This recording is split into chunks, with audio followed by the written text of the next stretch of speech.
Hey, hey, hey, hey, Hey, hey. hey, hey, whoa, whoa, whoa. How's everything going? You there, bro? I don't. I had my other window open I for hear you. Well, you got to the shut, echo. man. Yeah, I'm doing okay. How are you doing today? I'm doing pretty good. I'm doing pretty good. It's been a busy week. We were out covering a lot of videos, a lot of the inaugurations of the local mayors. I was in Tinley Park last night, covering the inauguration of the Tinley Park mayor. Orland Park Mayor was there. It was a pretty good event. Great food. That's Uh, good. and it was one hot day, man. It was a I, hot day. somebody told me that you got preferred parking because you're an Shut accomplished, up! Shut up! well Whoa! Whoa! Whoa! Whoa! Whoa! Don't say that. well known YouTuber, Yeah. We're no YouTuber. Here's what happened. A friend of mine was over. broadcast journalist. Yes. Shut up, shut up, boy. Hey, I can't go rob a bank with you. You'll probably pull over and ask a cop the directions. You know what? I'd get it. I'd get it. I'd get the directions too. Yeah. Oh, shooby doo. So yesterday, I had the grand honor of driving for about 60 miles. The 2024 Lamborghini Huracan Evo. Oh, that's cool. Yeah, and I know Tan has one. Yeah. I think he has the Evo. But bro, I gotta lose. I realized after 10 miles that I have to lose at least 35 to 40 pounds. How tall are you? Huh? I'm six, almost 6'1". Yeah, I'm about an inch taller than you are. And you ever try driving a Countach? Oh my God. I can't even get in I did get in a Countach. I I got got I in. got in a Countach years ago, Yeah. but my neck was I had to have my neck at 45 degrees because there Yeah, just I wasn't got enough yeah. headroom. And Yeah, I and, and got that in. was that was gosh, I mean, what was the right? Yeah, because the earliest Countachs, the first ones, were even smaller. Yeah. They increased the headroom by 2 inches for, Right. after they did the periscopal models with the rear view mirror that you could watch, you could see through the top of the roof. You Right, know, right, right. even on the later ones, I was driving like this. Yeah. Yeah. But No, I no. did, I did, I did figure out how to back up. Sitting on the sill. My Mm, my friend who owned it, he let me play with it in a parking lot, and because I saw a video of Valentino Balboni, the you know who he is mm. was he passed away. I think it was the designer for the Lamborghini, right? No, no, no, no, no. They had a Balboni model Lamborghini, but Mm. um, Balboni was he got hired at the Lamborghini factory when he was like 19 years old or 18 years old, Right, and he right. started sweeping the floors. Hmm. And he wound up becoming Lamborghini's chief test driver. Oh, So yeah, he's yeah, yeah, he's yeah, yeah. driven like virtually every Lamborghini made between like Right, right, right. 1970 and 1990, Yeah. like every single one. Valentino Balboni. Yeah, and he gave, I think he gave some ideas also on improvement of Oh certain yeah, things in the car. yeah, a Yeah. lot. Yeah, because he literally drove every single car off the production line for like Ri- a period of 25 years. Right, right, right, right, right, right. Now I'm trying to. Okay, which is that in Mokina? Yeah, that's a Dukes. The Dukes. That's the Dukes, baby. Yeah, it's May, which means the cars come out in places that snow, like Yeah, Chicago and Cody. that's right. That's right. Yeah, it was. Yeah, man. I'm telling you that. I thought my Miata was tight. That Lamborghini's tighter. Oh yeah, yeah. Here's the funny thing. Over the years, I've always seen these studies where like successful men and corporate CEOs are all tall or big and tall, Right. and yet they make expensive cars for midgets. Yeah, exactly. I never got that. I never got that. I don't know. Yeah. I don't know how that happens. A while back, I met a guy who um, was a Porsche factory driver in Europe for a few years, and he was a race instructor at VIR, Virginia International Speedway, and he was a race car engineer. And I actually talked to him about the idea of making you're familiar with the Porsche 550, right? Spider, the James Dean car. Yeah. Chuck Beck, who was one of Shelby's mechanics at Le Mans, he makes, well, now it's owned by another company, but Chuck is still alive. He makes there's a Beck Spider. It's a fiberglass replica. And he stretched the wheelbase by 2 inches because you have to be a midget to drive the original. But this has got a tube chassis and everything, and it's a very, very well done car.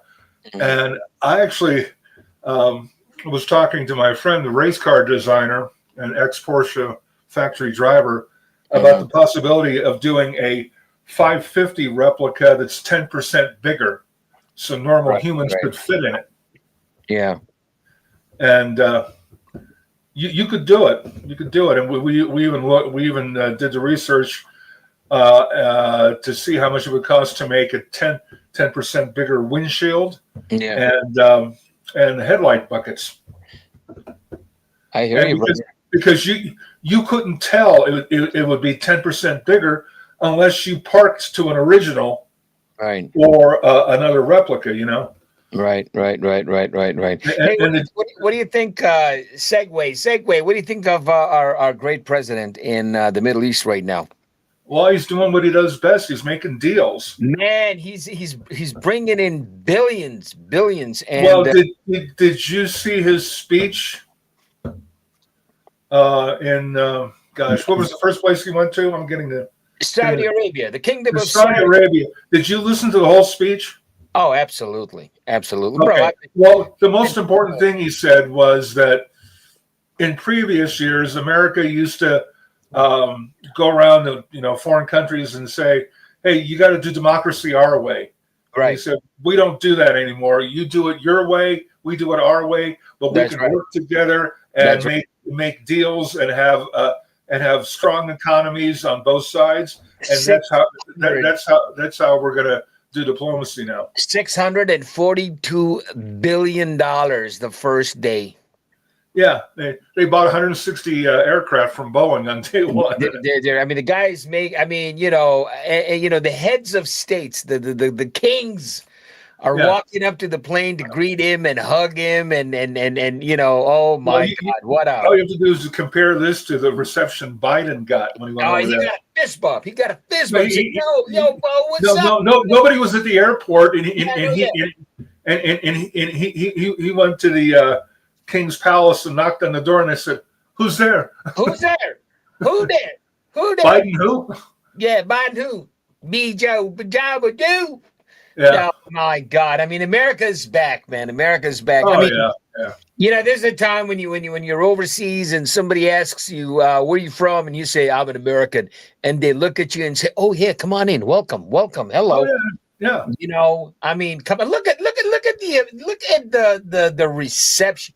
This guy, El President. Yeah, and they had 6 F-15s.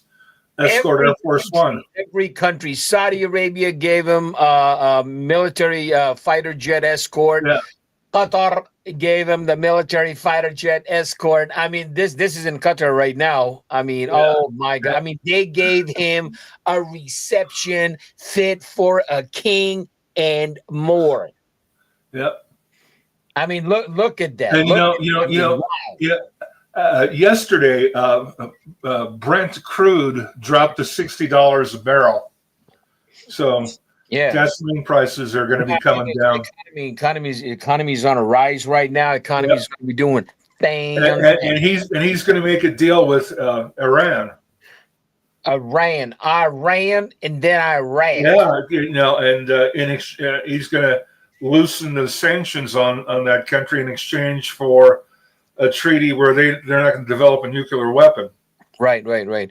Well, he did that for. And when that happens, Iran's going to be able to export oil, which is going to drop the price of oil even more. Yeah. He did that for, I'm very happy that he did that for Syria because they really needed a leg up. And they love, listen, this is the time. It's unbelievable. You open up the international, forget about. Well, this is the way to do diplomacy. It's instead of saying, okay, do it our way or we're going to bomb you, you say, right. Let's work together. Yeah. If you give us what we want, we will help your economy grow. Yeah. And work together on in international markets and that's what they say about making a deal. I don't care if you're buying a house or doing international treaty. You try to wind up with a win-win. Right. So each party gets something they really want. Brother, we got Shot. Shot is in the house. Hey, Shot, what you doing, brother? Hello. Shit, it's Shot. Hey. We were just admiring the greatest president in the history of the United States. What happened to the beast? Wait a minute. What happened to the beast? The beast is there's the beast. No, okay, because the Audi was leading the parade. Well, yeah. And then all of a sudden I see the GMC or no, that's a Cybertrucks, baby. No, our guys. Oh yeah. The SUV behind the beast. Okay. You have to understand that he's in a foreign country, so they have to display their niceness. Yeah. That's not our, listen, hey, that's not our GMC right there. Oh yeah, it is. No, it's not. Yeah, it is. It's too small. It's not. No, look at the license plate. I am. The license plate says Qatar, ya ibn al-halal, Qatar. The license plate says Qatar. Yeah. That's their people. Bottom line is it's beautiful. That's the piece. That's the piece story. That's not a Suburban. That's a GMC. Yeah. That's a GMC. I still think it's one of ours. Cards. And no. I listen. I saw this thing on a big screen, and there is a close up there. The first 2, 3, 4 cars, they're all Qatari cars. But the point is not what car it is. The point is the reception that America got over there. And there was a point where they used to burn the American flags in Syria. Look at that. You see it? There we are. Yeah, you're right. Yeah, it's Qatar. Yeah, Qatar. Okay. There was a time where they were burning flags in the Middle East, and now they are hugging America. They are hugging America, and I love it. I love it. I think Trump is doing a fantastic job. They're not pushing any agenda. They're not going up your butt. They're not pushing the you know what I'm trying to say. But I think it's what Trump said during his speech in Saudi. Yeah. And there was a wise guy who said once, "You go woke, you go broke." You know what I'm saying? Yeah. I mean, it was a fool. No, listen. Let me tell you something. In the history of American politics, no United States president has ever been given a welcome like they gave. No ruler on planet Earth has been given a welcome like President Trump got in the Middle East. Oh yeah, and as an additional bonus, you can only imagine what Vladimir Putin is thinking. Shit, he's making All right. deals over there. Lad's a cool guy. Lad's a cool guy. They're all No. But part of this is like cutting a deal with Iran and allowing them to sell oil is going to hurt Russia because they're selling oil to prop up their economy, and when the price of oil drops, Russia's going to get kicked in the balls. Kicked in the balls in the economically. We won't have to lift a finger to do it either. Hold on. Speaking of balls, I spoke with a good friend of mine this morning, Mr. Mike the Snake. Mike the Snake. Mike the Snake. My brother Mike is out hunting. Okay. I called him early in the morning, and he was on his way driving to Central California. What the hell is he hunting in May? Well, we're gonna call him. Oh, okay. We are certified fuckers. We will call him right. Well, if he's hunting two-legged or if he's hunting within cell phone range, maybe he's in an aquarium. Phone is ringing. Only on the Producer Mark channel can we encounter such crazy shit. Hey, bud, how are you?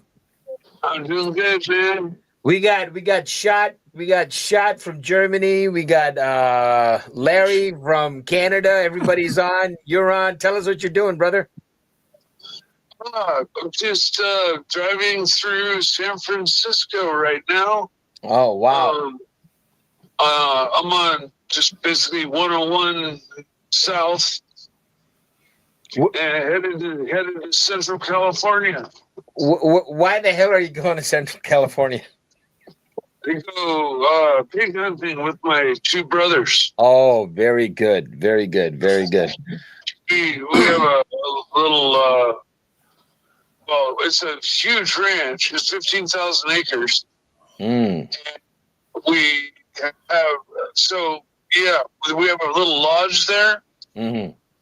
And we go hunting there all the time. And so, yeah. What's he hunting?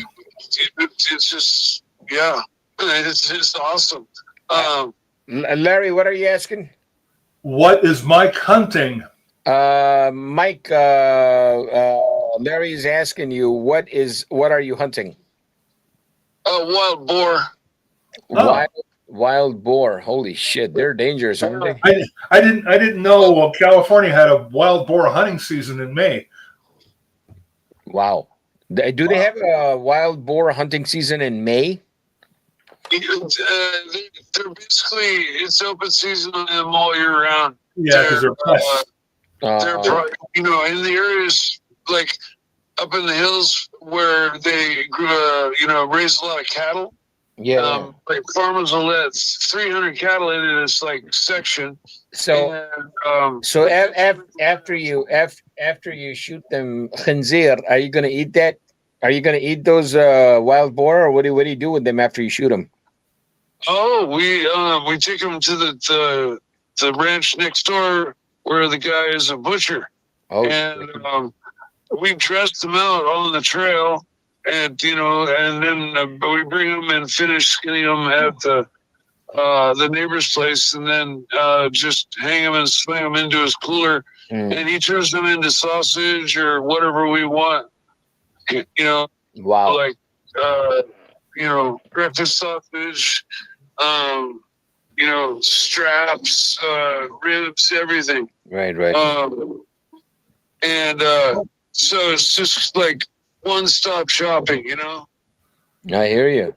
Yeah, it's pretty fun. Shot is going to be hunting as well. Shot is going out hunting tomorrow. Yeah. Like for girls? No, it's Chihuahuas.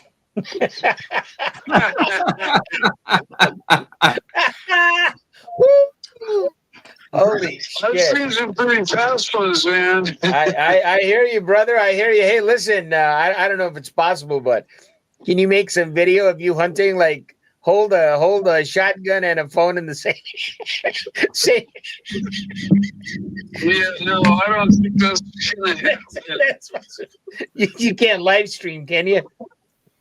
No, where we are is like it is down in the deepest cavern of caverns that goes along this river, and it's just been eroding, and the cliff sides are like 70, 80 degrees, near 90 degrees, and there's all these washouts, this stuff always happening. The ground's really unstable, Right. and lots of hot springs, and lots of farmers putting their cattle on the property, but the property also has like giant elk. We have there's a ranch next door that raises or has wild bison that live on its property. But if they jump the fence, the rule is that, like, we get to take it if we want. Right. My brother got this like near world record bison. It's just huge. Right. I hear you. Anyways, yeah, we have a good time. All right, brother. Well, thank you for joining us all the way from Central California. I want you to have a very good time. Kill a lot of piggies, make a lot of sausages, and send us a lot of pictures. All right. All right, man, we'll do. All right, brother. Everybody's saying bye and be safe. Bye, Mike. Bye. All right. See you. You got it, brother. Thank you. Hey, now we got both beasts in the parade here. Yeah, we got him. We got him. The backup beasts. We got him. Yeah. Yeah, the problem is that the hogs are nasty, man. They're nasty. Oh yeah. And they're pests. They tear everything up. They eat the young. Yeah, I know. Like in Texas, the state hires contractors to shoot them from helicopters. Right. Hires contractors, my ass. They have an entire industry in that shit. I have there's a company. I had a dentist, now retired. He went to Texas and shot him from a helicopter with a 308. Yeah.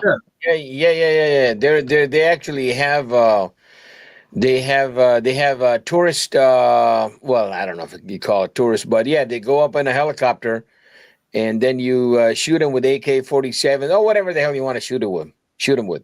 Yeah. Because and leave them there to rot. When the helicopter went up, you could see that there were hundreds and there's somewhere. Look up, guys. Look out below. They're dropping turkeys. Watch out. Okay. Yeah, it would kind of neat if you could go up and heel you and shoot them like that. Right. No, well, I think the helicopters they have are pretty small helicopters. Yeah, the one you want to use for that is an MD-500, either an E or an F. That's the most maneuverable helicopter. Yeah. The one that Magnum PI's buddy had. Oh man, that's the sports car of helicopters. That's the Shamadoo. But they use something bigger than that. That's the. They use something bigger than that. Well, it depends on how many people you got shooting from the helicopter. Right. Yeah. They usually take like 2 pilots and 2 people. Okay, that's like an excursion. Right. Yeah. Yeah. Well, I mean, they're going to be using the fuel up, so their thing is it's better to have 2 shooters in there with their respective ammo. Right. Yeah, but having to come back. Let me ask you, Shop, because I've spent some time in helicopters, and I've spent some time shooting cameras from orbiting. Here's the problem: if you're like these guys are hunting, obviously. So if there's a herd of animals, yeah, you can shoot out of both sides of the helicopter. But if you're like orbiting one animal or there's a clump of them, one guy's going to be shooting at the animals on the ground, and the other guy on the other side of the helicopter is going to be shooting in the sky. Well, Shooting that may be the way it works out. And, Yeah. they're herd animals. So now, if you want to Yeah. see something that's just absolutely bizarre, hog Sure. hunting in Georgia at night. Oh, okay. That Yeah, is I've seen absolutely that. bizarre. I've Well, seen that. I've seen that. They're You know, hunting with FLIR. Yeah. They don't care whether they run them over or shoot them Right. Yeah. or both. Right. Yeah, I've seen that. I've seen that, man. That is crazy. And so I think in the last video I saw, I can't put it up though, but they were using 50. No, they were using 50 millimeter. Yeah. Not 50 millimeter, 50 caliber. 50 Caliber, yeah. 50 millimeter, yeah. That's like two fucking inches. And That's, let me tell you something. When that 50 cal hit that thing, that's a fucking cannon. listen, that thing exploded. You know, a Grant M3 tank had a 37 millimeter gun on it. All you saw was a big explosion of it was just a poof.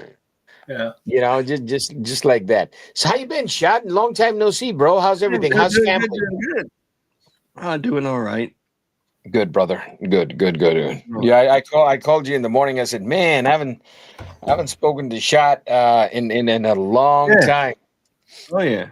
The last time we were all together, Larry told me you guys were talking for like 7 hours or something. Yeah, till the phone died. Yeah. Holy Yeah, we wound up just shooting the shit, and then all of a sudden I realized that I'd missed lunch and dinner. Yeah, I I hear you, man. I hear you. You mentioned hunting at night. That reminded me. Not long after I moved up here, I was at the Walmart. Yeah. And the guy taps me on the shoulder. I turn around. It's one of our fish and game and fish wardens, right? Mm. Yeah.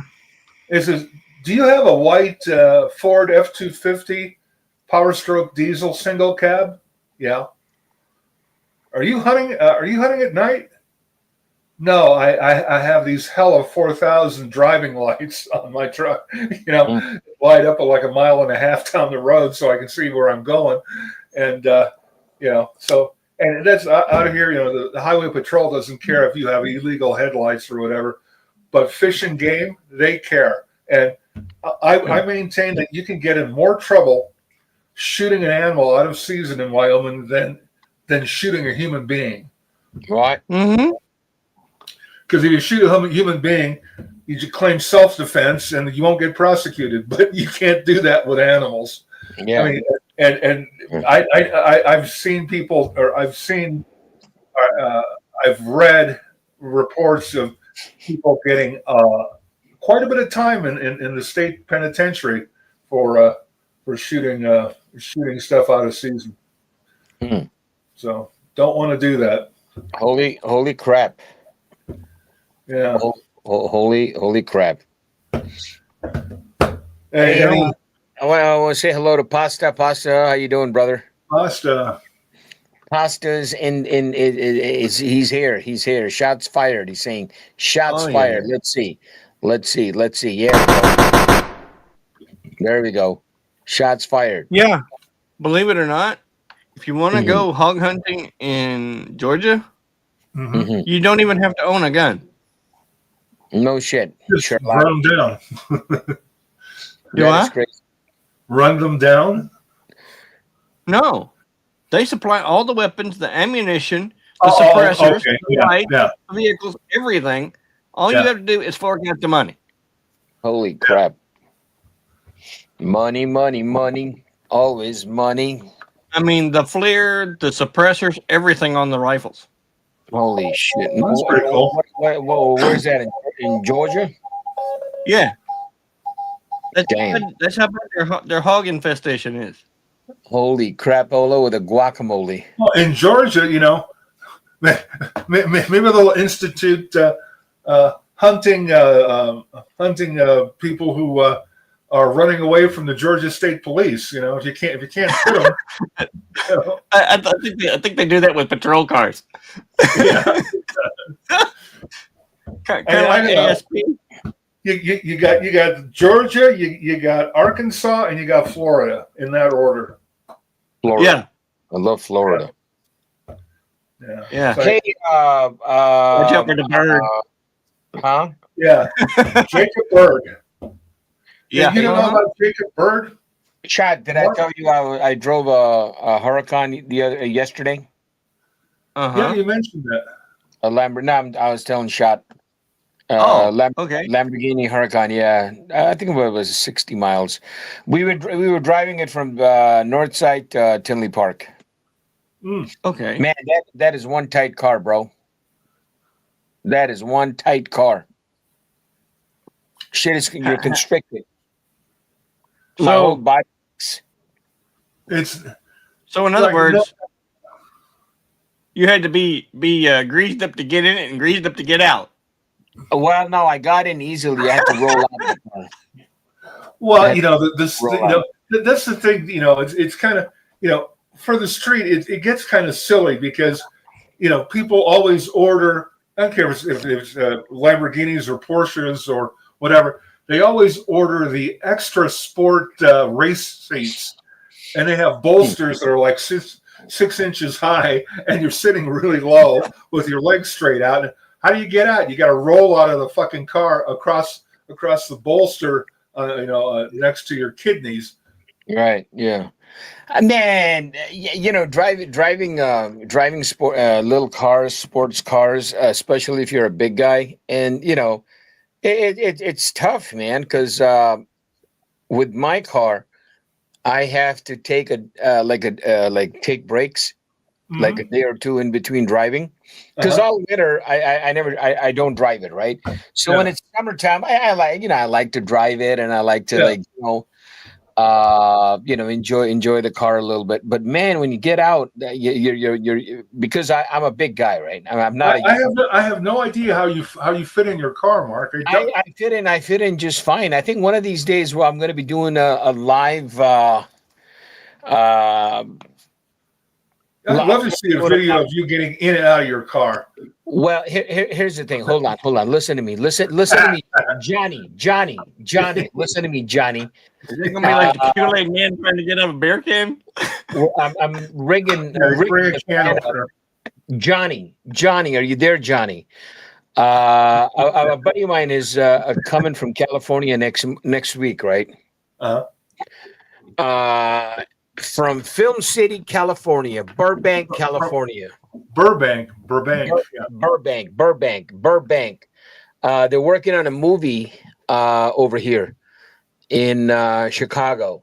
Okay. So he's going to be coming over and visiting, and so he's bringing some of his equipment that he's going to give me. Oh, cool. Because that's how I roll with my buddies. People. That's how we are. Our buddies. So he's going to rig my van up for doing outside driving shots of cars. Oh, okay. So you can have an external camera rig on your van. I'm going to be having an external camera rigged outside my van. Nobody will know that it's there except me and the person that's going to be following that I'm going to be filming, right? So you're going to do car to car. Yeah. And he's also going to show me how to rig a camera inside a car, okay, professionally, like they do it in Top Gear or the Grand Tour. You know how Jeremy Clarkson has a video rig inside a car? Yeah. So he's going to show me, and he has a little bit of some equipment lying around that he's going to give me and set it up. So while I have that thing set up, I'm going to be doing live streaming from inside my sports car. Well, that'd be cool. Yes, sir. We'll take you on a drive in the Chi-Town. You know what I'm saying, brother? Yeah. Years ago, I mean, in the 90s, I was was doing commercial real estate, but a friend of mine owned a German car dealership, and I was selling cars on the weekends for fun. And I took a Miata. What was the first generation Miata? First generation was an NA. Second generation was an NB. NB, yeah. I took a second generation Miata in trade, and I couldn't drive it from the front of the store to the back. I had to get a lot boy to do it. I couldn't fit in the goddamn thing. Oh my God! And the top was down. My ND is what I drive. And let me tell you something. The last drive rally I did, it was a long one. It was a long one. And just imagine, I am almost 6'1", right? Sitting in a car, and you're squished up. So I mean, I have a big chest, so my breastises are squished, right? So when you get out of the car, oh my God, everything is so sore. Well, okay, but all right. So, do you have enough room? Can you, when your left knee and the clutch pedal and everything, does your knee interfere with the steering wheel? I don't have a clutch. No clutch. I did not want to buy a manual. Ah, okay.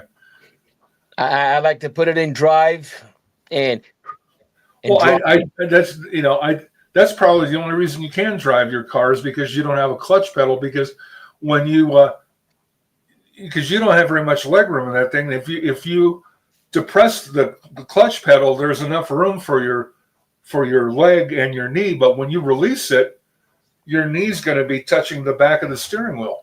Let me tell you another thing while we're at it. I had a NA, I had a NB, I had a NC. I've had all variations, and they're all manual transmission, right?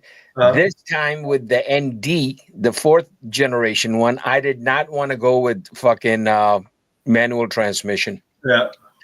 Because I'm too old for that bullshit now. Well, you got too much traffic out there. Here we go. There it is. Look at that sexy beast. You know what I'm saying? Why isn't it focusing? Right?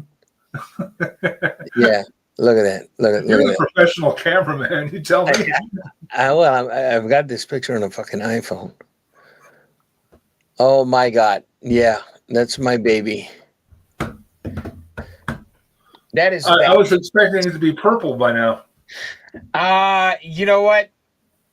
I want to get it purple, but the thing is, my best friend is out of town, and the problem is that I have to take the car to them, leave it, and they work on it. Yeah. Who's going to bring me back? Who's going to take? You're not here. Yeah, he's out of town. I'm only 1,260 miles away. Yeah, there you go. 1,200. Yesterday, I put this in. Man, I got some hits on this son bitch. Here, let me show you this. I'm only 10 hours away. What the hell? You're only 10 hours away, ladies and gentlemen, from Los Angeles, California. You know what? I was looking at the route between my place and your place, and trying to figure out where to overnight on the way over to Illinois. It's kind of a bitch. There really isn't. There isn't that much on I-80 along I-80. I got an offer from, well, not an offer, but my buddy, he's going to. But let me just finish. There are places to stay between Cody and Chicago, but not if you want to break up the trip into equal segments. Right. Hey. Like if you just divide the mileage by 3 or 2, you're going to wind up in the middle of nowhere. See what that says there? Producer Mark, live from Chicago. And that's the back window. That's that holographic vinyl. You can see that shit from like 17 miles away. Yeah, it reminds me of the old shot. You remember rainbow tape? Oh.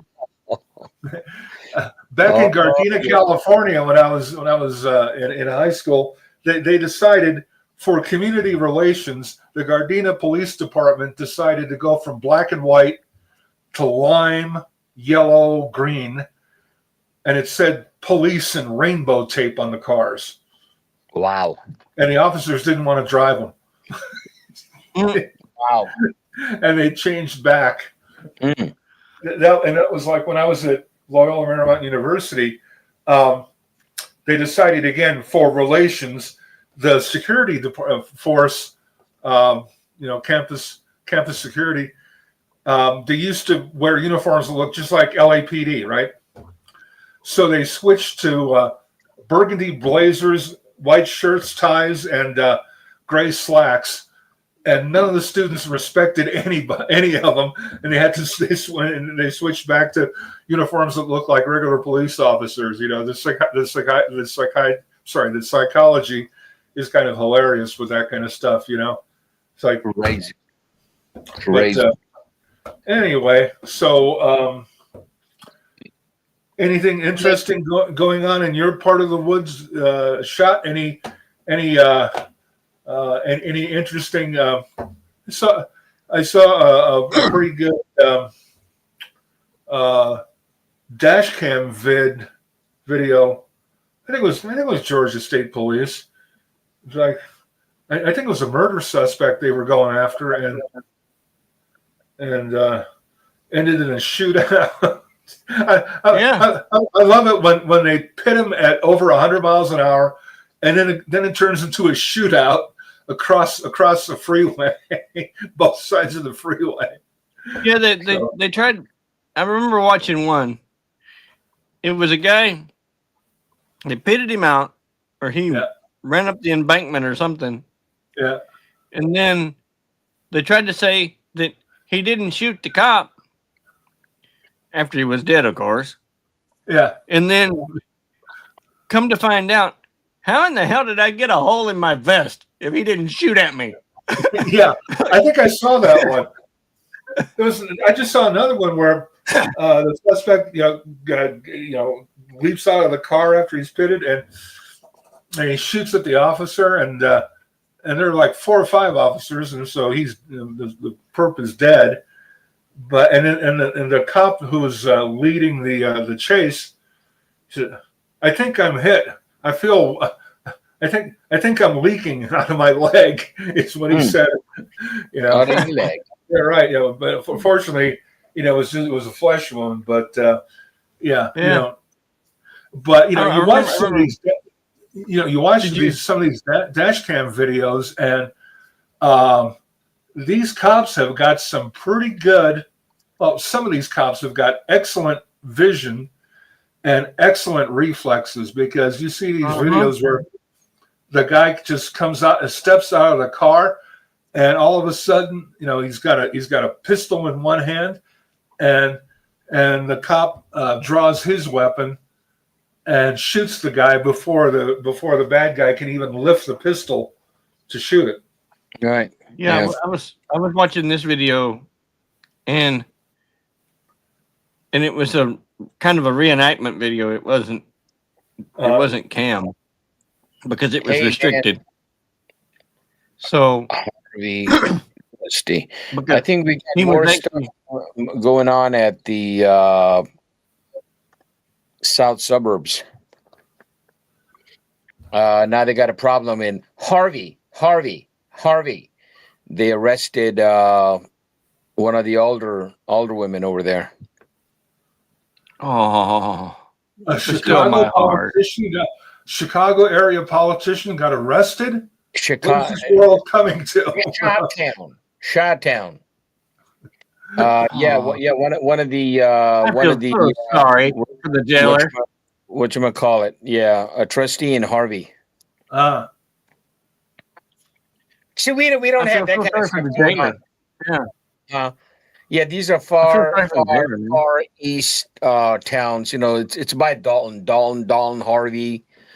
Holy shit! They bruised the trustee and everything. Oh man, that's bad. Well, that's what happens when you resist arrest. Right. You say, we can revert to the good old days. Instead of resisting arrest, we can go with shot while trying to escape. Well. Yeah, this was a trustee that the cops were trying to you know in a meeting. So I wasn't at that meeting though. I heard a lot of the other tubers, we call them the tubers were there. I was not there. I was covering around town over here. You were tubing other places. I was tubing other places. That's right, baby. Yep. What else is going on? I haven't spoken to you guys in such a long time that I don't know what is going on. Larry, you were talking about the chases. I sorry, love it. I'm sorry, I missed it. I was speaking about the what? The chases, the car chases. Yeah. And you love it whenever they're like going up to a bridge.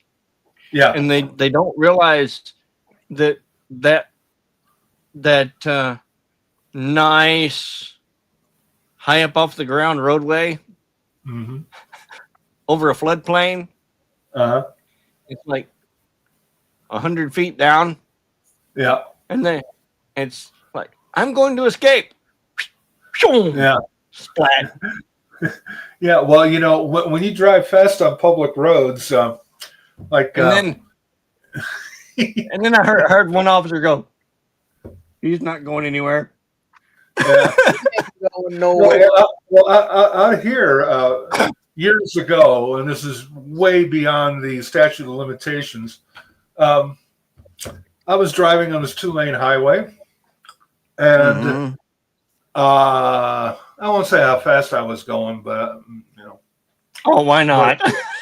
but the we don't all of a sudden I hear this wham, and geez, I let off the gas, slowed down. It felt like I bottomed out the car. What happened was I came up on this cattle guard at over 120 miles an hour, and my car is lowered a little bit, but I have full length welded on subframe connectors. So I have these extra pieces of metal running the length of the bottom of the car, and so my ground clearance isn't very good or very high, and so there's a very slight approach and departure to the cattle guard. So the cattle guard is probably 6 inches or whatever, maybe 4 inches higher than the roadway, but there's a slope. The asphalt slopes up and slopes down.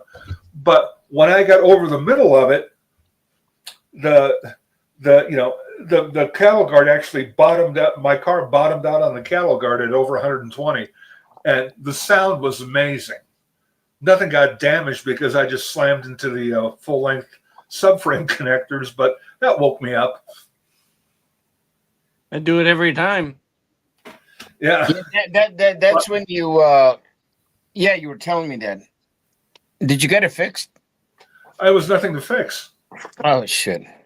No, because on a Mustang you have a front.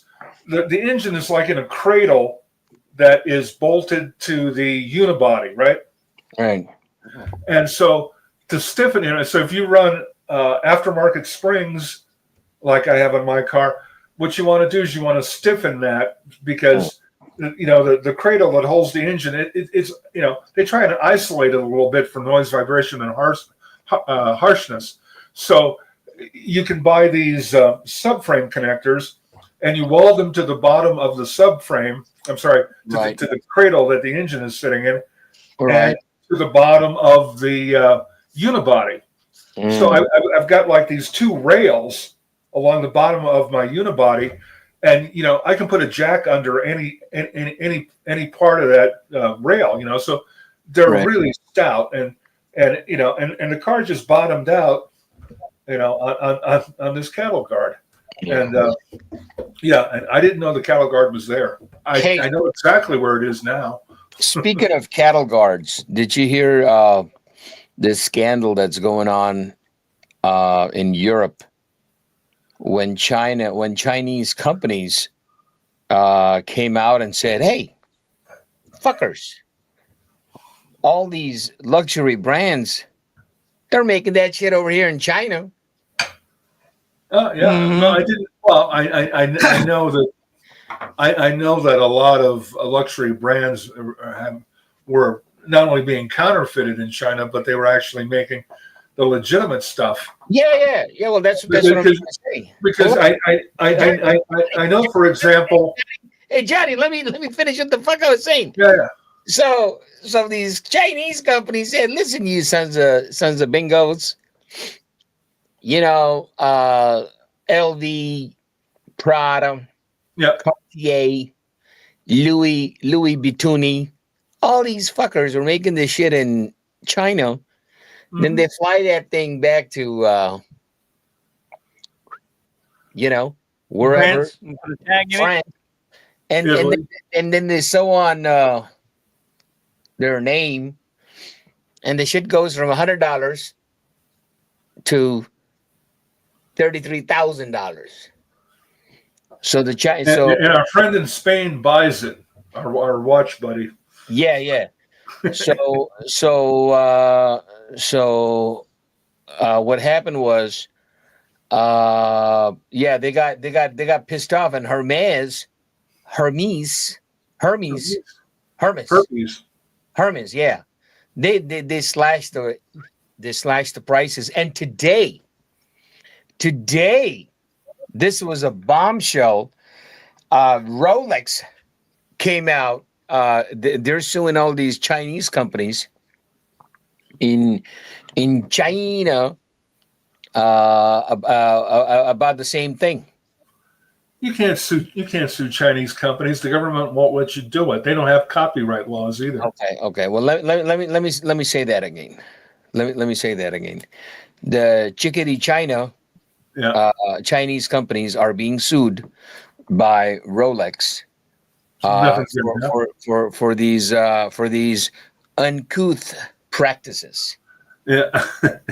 Okay, that's what I'm trying to say. I know you can't sue them, but it makes a good headline. Yeah, that's all it is. I mean, you know what I'm saying? Yeah. Rolex. I mean, okay, it's like the state of Missouri, right? The state of Missouri sued the government of China. Yeah. China, we're going, ha, ha, ha, ha, ha. Missouri goes, we got you by the short hairs. Right. Because, and several states are actually doing this. Missouri just walked in there and went, okay, you no longer own your farms. We own them. Yeah, but that's understandable. But Rolex doesn't have that kind of leverage. Rolex isn't they don't. government. Hold on, Johnny, hold on, Johnny. Let me find this. Let me find this video. Right. Let me find this video. Rolex is a swinging dick, but they ain't that big. Hold on. Hold on, Johnny. Including the one you're wearing right now. Many big brand watches are produced or sourced and passed on. You pay Black Bay All right, hold on. You pay $4,400 for a mid-test Tudor Black Bay monochrome. You pay almost $10,000 for a Rolex America. And a Royal Oak extra thin, it costs like $36,000. Cheap is not a word that applies. 95% of the world's watches are made here, including the one you're wearing right now. Many big brand watches are produced or sourced and passed on here. This place is Shenzhen City. What kind of bullshit is this? And in Shenzhen, you must not miss this factory. I don't know. Well, once again, Mark always finds these reputable. once again, yeah, I know. No. Once again, I apologize for these ass wipes for putting on. Is that a TikTok video? All right, hold on. Hold on, Johnny. From China. Or so you thought. Now rewind. Thousands of miles away in the buzzing industrial heart of Shenzhen, China, factories are running 24/7. Machines humming, workers assembling, rows upon rows of watch parts, bracelets, cases, bezels rolling off the line. But here's the kicker. These aren't just replicas or knockoffs. They're the same parts found in your luxury watch. The only difference? Where they're finished and the name that gets stamped on them at the end. It turns out much of the Swiss-made dream we've been sold is nothing more than a high-gloss illusion, an expensive performance. Well, Because it's according like to news. whistleblowers, That is the truth, though. Well, yeah, because you look at the. I guess we could look up on Chat GPT or Grok. You know, what percentage of parts? What are the rules to be able to put Swiss made on a watch? What percentage of the parts have to be? The thing is, the thing is, they have the molds, they have the casings, they have all of it. Where is that? All right. The Swiss rules say this: 60% of the value has to be done in Switzerland. That's labor included. Okay. So it doesn't mean the parts. Yeah. Okay. So it means they can source the parts from God knows where. Shot is 100% correct. Yeah. I read the same thing. So basically, what's going on is they're making this thing overseas, right? Yeah, and they're making the bracelets overseas, and the bracelets were like the toughest thing to counterfeit. And then when the fucker gets to Switzerland, they're probably screwing on the back. Mm-hmm. Made in Switzerland. But this is no different than like Apple when they have stuff made in China. They contract with a factory. China, you should say it properly. China. China. When they contract with they set up a factory to make computer parts and phones, whatever, and then the factory, without Apple's knowledge, makes extra parts and sells them on the gray market. So they're real Apple parts, but they're not sold through the Apple supply chain, but that's how these third party got. Well, like Louis Rossmann used to talk about this all the time. He used to be able to buy components to fix people's Apple, iOS, whatever, Apple computers and watches and stuff, and then Apple started cracking down, or they after they finished with a run of certain models of phones, whatever, they made sure they took possession of the tooling, because these factories would just keep running, and make parts after their deal with Apple was done. And that's how these third-party repair guys were getting their authentic but not real Apple repair parts, replacement parts. He moved from New York to Tennessee, and they're still trying to tax his ass. I thought he was in Texas. Or maybe Texas. Yeah. Well, hey, Larry. Yeah, sorry. Go ahead. I apologize for that. But yeah, I've been watching his videos a while too, and I don't know what to make of him, because sometimes he makes sense, and other times like he's the male version of a cat lady. Tell me I'm wrong. I'm not going to tell what you you're wrong. About, Willis?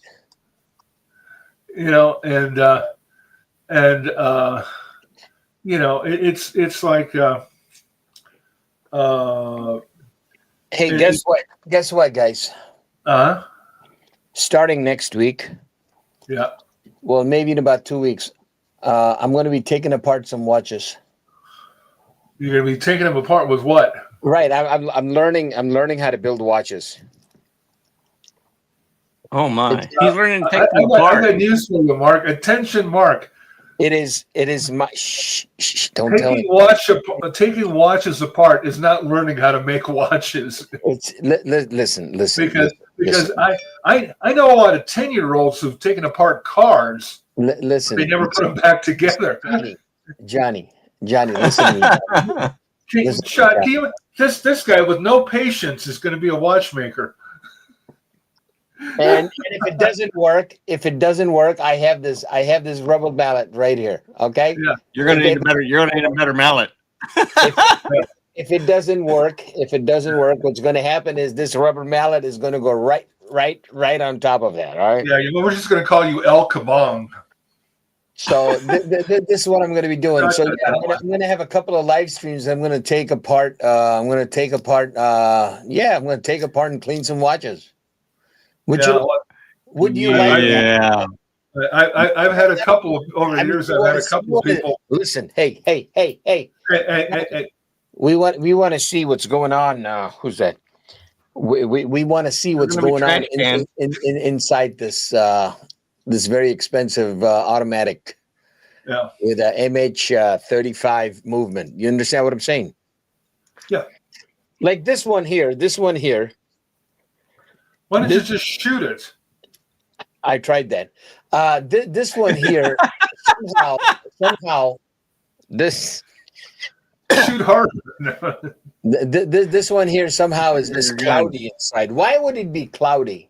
You got water in it. Yep. Yeah. So what I want to do is I want to open it. I want to take everything out, and I want to clean the glass. You don't even have to do that. And then what you do is, Mark, listen to me.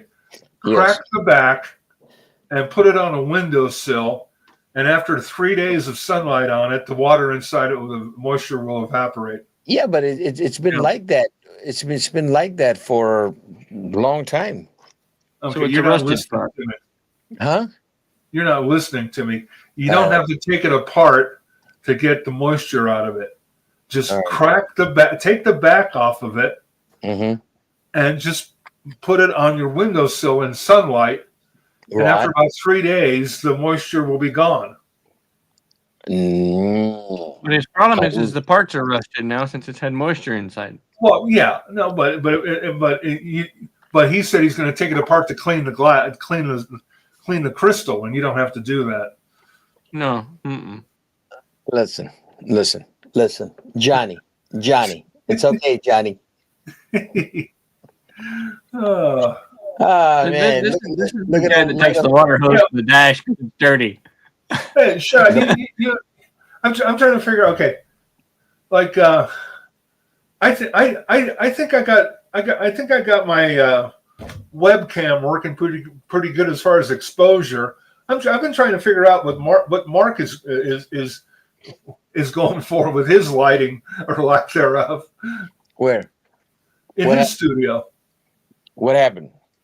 Oh, nothing. I'm just looking at the difference between my video output and yours. Bro, the lighting. Listen. We are doing broadcasts here for 5 or 6 different platforms. Yeah, but we can't see you at all. No. This here is my relaxing time with you guys. That's what it's called. Yeah, this is not Rumble. This is not Bumble. Well, okay. I mean, I guess I can turn off my lights in my room too. Yeah. You know, so this is a relaxation time.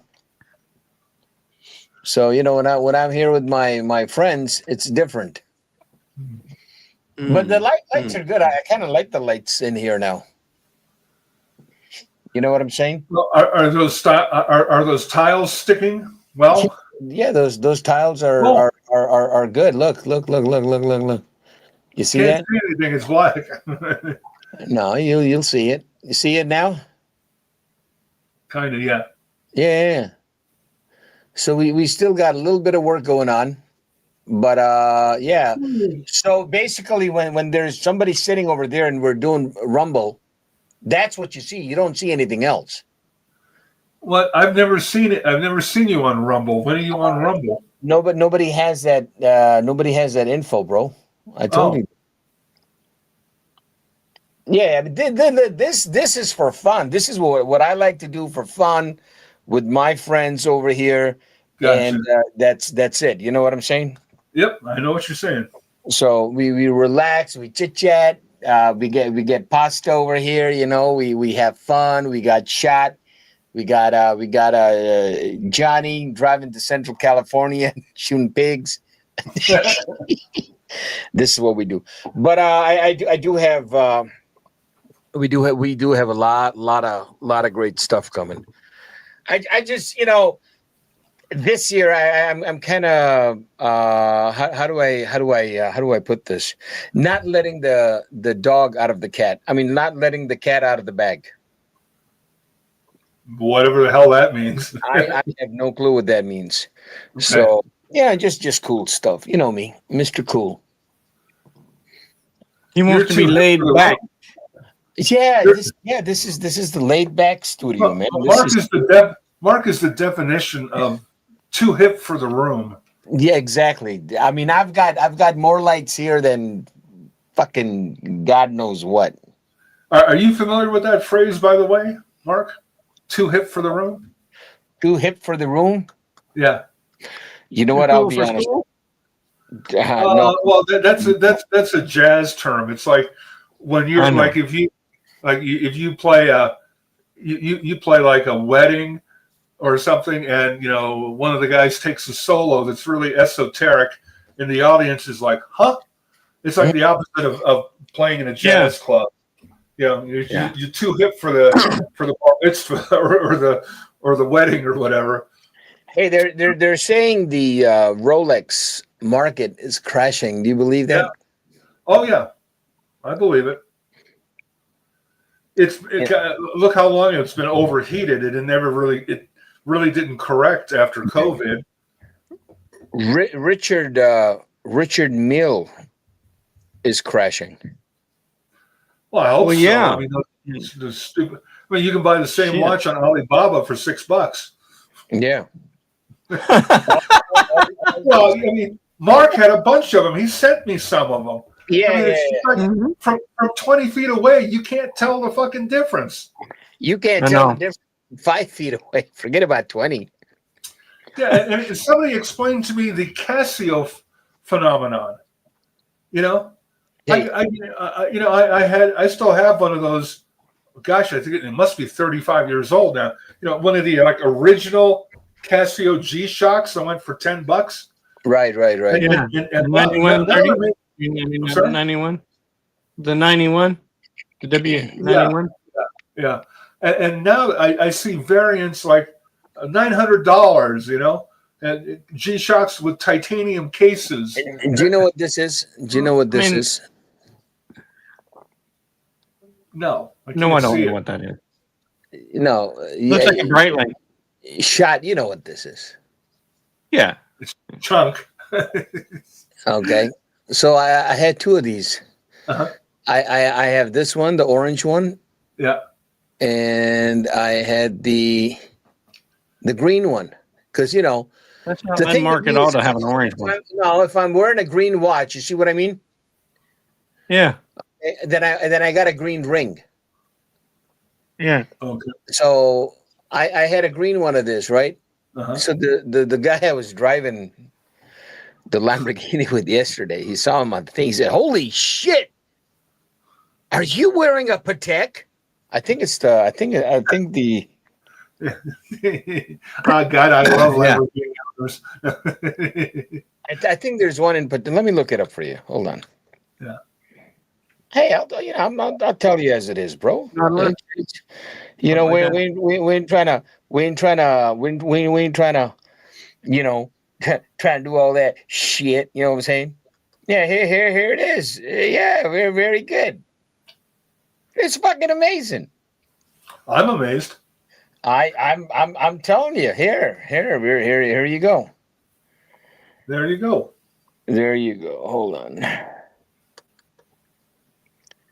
So this is here. There's a stop screen. This is crazy. I did get my little garden in this year. This is crazy. Here it is. You see that? Yeah. Do you see that? It's the same fucking thing, right? Yeah. Almost, right? Yeah, that looks like a Patek from 10 feet away. Sure. Well, it looks like a Patek from 5 feet away. It looks like a Patek from 2 inches away, right? Except Lamborghini owners don't know the difference. So hold on. hold on. So the original thing, Lamborghini owners that own Pateks can't tell the difference. bro, you're not listening to the I'm listening. bumberization of what I'm trying to say. Okay, Oh, look at this beauty, right? Focus. Is There it you focused? oh. Now Is get it, Look some who's light in the on it. chat. No, it's too close. is it focused? Is it focused? There you go. Yeah, right there. Don't move. There you Okay. go. You see that? Yeah. All right. Everything is working. Everything is moving. All right. There you go. Okay. No, hey Tan. So the original. Who's there? Tan is there? Yeah. Tan. Hey, bro. How you doing? Tan the man. Tan. How are you? Tan. I was thinking about you yesterday. I drove a Huracan Evo yesterday, bro. We drove it from North Shore to Naperville. And wow, what a beautiful car it is. God, I love that car, but I'm too big for that car. So when I got out Mark of the is car, in recovery today. yeah, I swear to God, I'm in recovery today. Well, anyway, coming back to this, it's a very good Daisy friend of mine. And he let me drive the car. But when he saw, check this out. So when he saw the shit I was wearing, he goes, Mark, where did you get that shit from? I'm like, I got that from Amazon, bro. Just like everybody else, you know. We go to Amazon, baby. That's the portal. He goes, I need it. I want it. How much? I said, take it. So I gave it to him. So this one here is a $150,380. That's the original one. Huh. But they're selling this shit on fucking Amazon, bro. What can I say? Yeah. They're selling this shit on Amazon. So The I logo got it, protect. and yeah, I give it to him. Did I send you a couple of Richard Miles? Sorry, who are you talking to? You, Johnny. Yeah. Yeah. Well, now the quality is getting even crazier, man. Even crazier. The shit is becoming the shit is actually becoming insane. I'm gonna take this off for 1 second, and we're gonna go to Amazonian, and You know, I still like my DJ. do you still like what, bruh? Say what? I still like my Rolex Datejust 36. Oh yeah. No, they got this thing over here. It's my daily special. Yeah. I mean, this. I mean, shit, bro. This is crazy. Look at this. This is that Lamborghini watch. No, it's the Bugatti. It's the Bugatti watch from Amazon, right? $389. And the original watch from Jacob and Coco is like, I don't know how many million is that? Oh, I forget. Yeah. Let's look it up. Jacob and Co. Now, do the pistons and crank move on this? Everything moves. Everything moves. Cool. Yeah, it's crazy. So okay, so I take it back. So the Jacob and Co. Bugatti Tourbillon is only 1,300,000. Oh, is that all? Or you can go to And producer Michael has pretended to buy two of them. Yes, I believe it. Hold on. He keeps them in an Embraer private jet that he pretended to buy. Hold on. I don't really agree that price decrease because the homage they have existed forever, and folks buying really high end pieces are not flocking to homage pieces. You're absolutely right, bro. But we're talking about broke people like us. So yeah. But you know the thing is, I went to a Cars and Coffee here lately, recently, not lately, recently, and the gentleman he had, one of the car guys.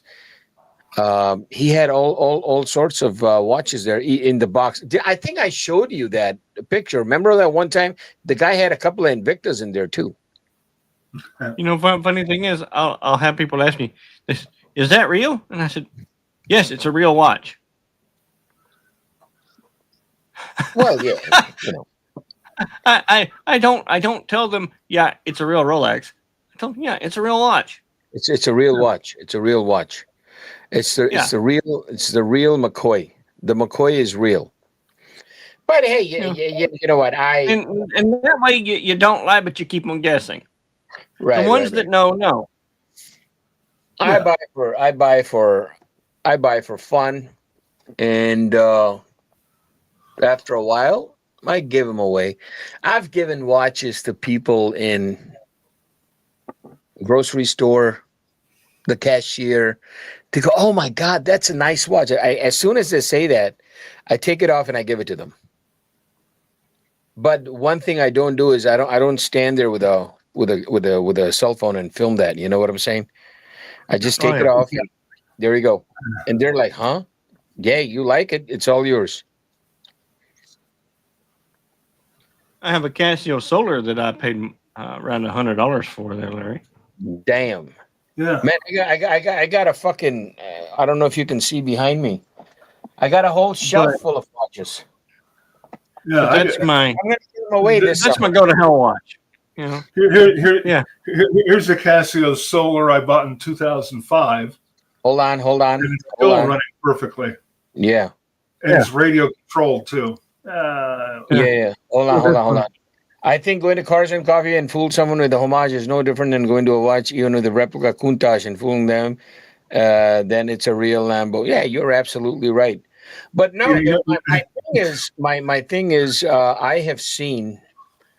Usually when I go to a Cars and Coffee, I'm like, I don't even know what the hell I'm wearing, but I like to observe, Larry, yeah. and just observation, nothing. And I see people wearing homages, Hmm. but Yeah. out of respect. I don't say nothing because then you No. start a beef in the morning, 9 o'clock in the morning. People are hungry, and I don't want to get into an argument or anything. But I've seen a lot of people. They haven't had their McDonald's sausage and biscuit and coffee. Yeah, they Yeah. haven't had that. It's too early in the morning. I personally know a gentleman, a very dear friend of ours, and he drives one of my favorite cars. And I think I told Larry about this a few times.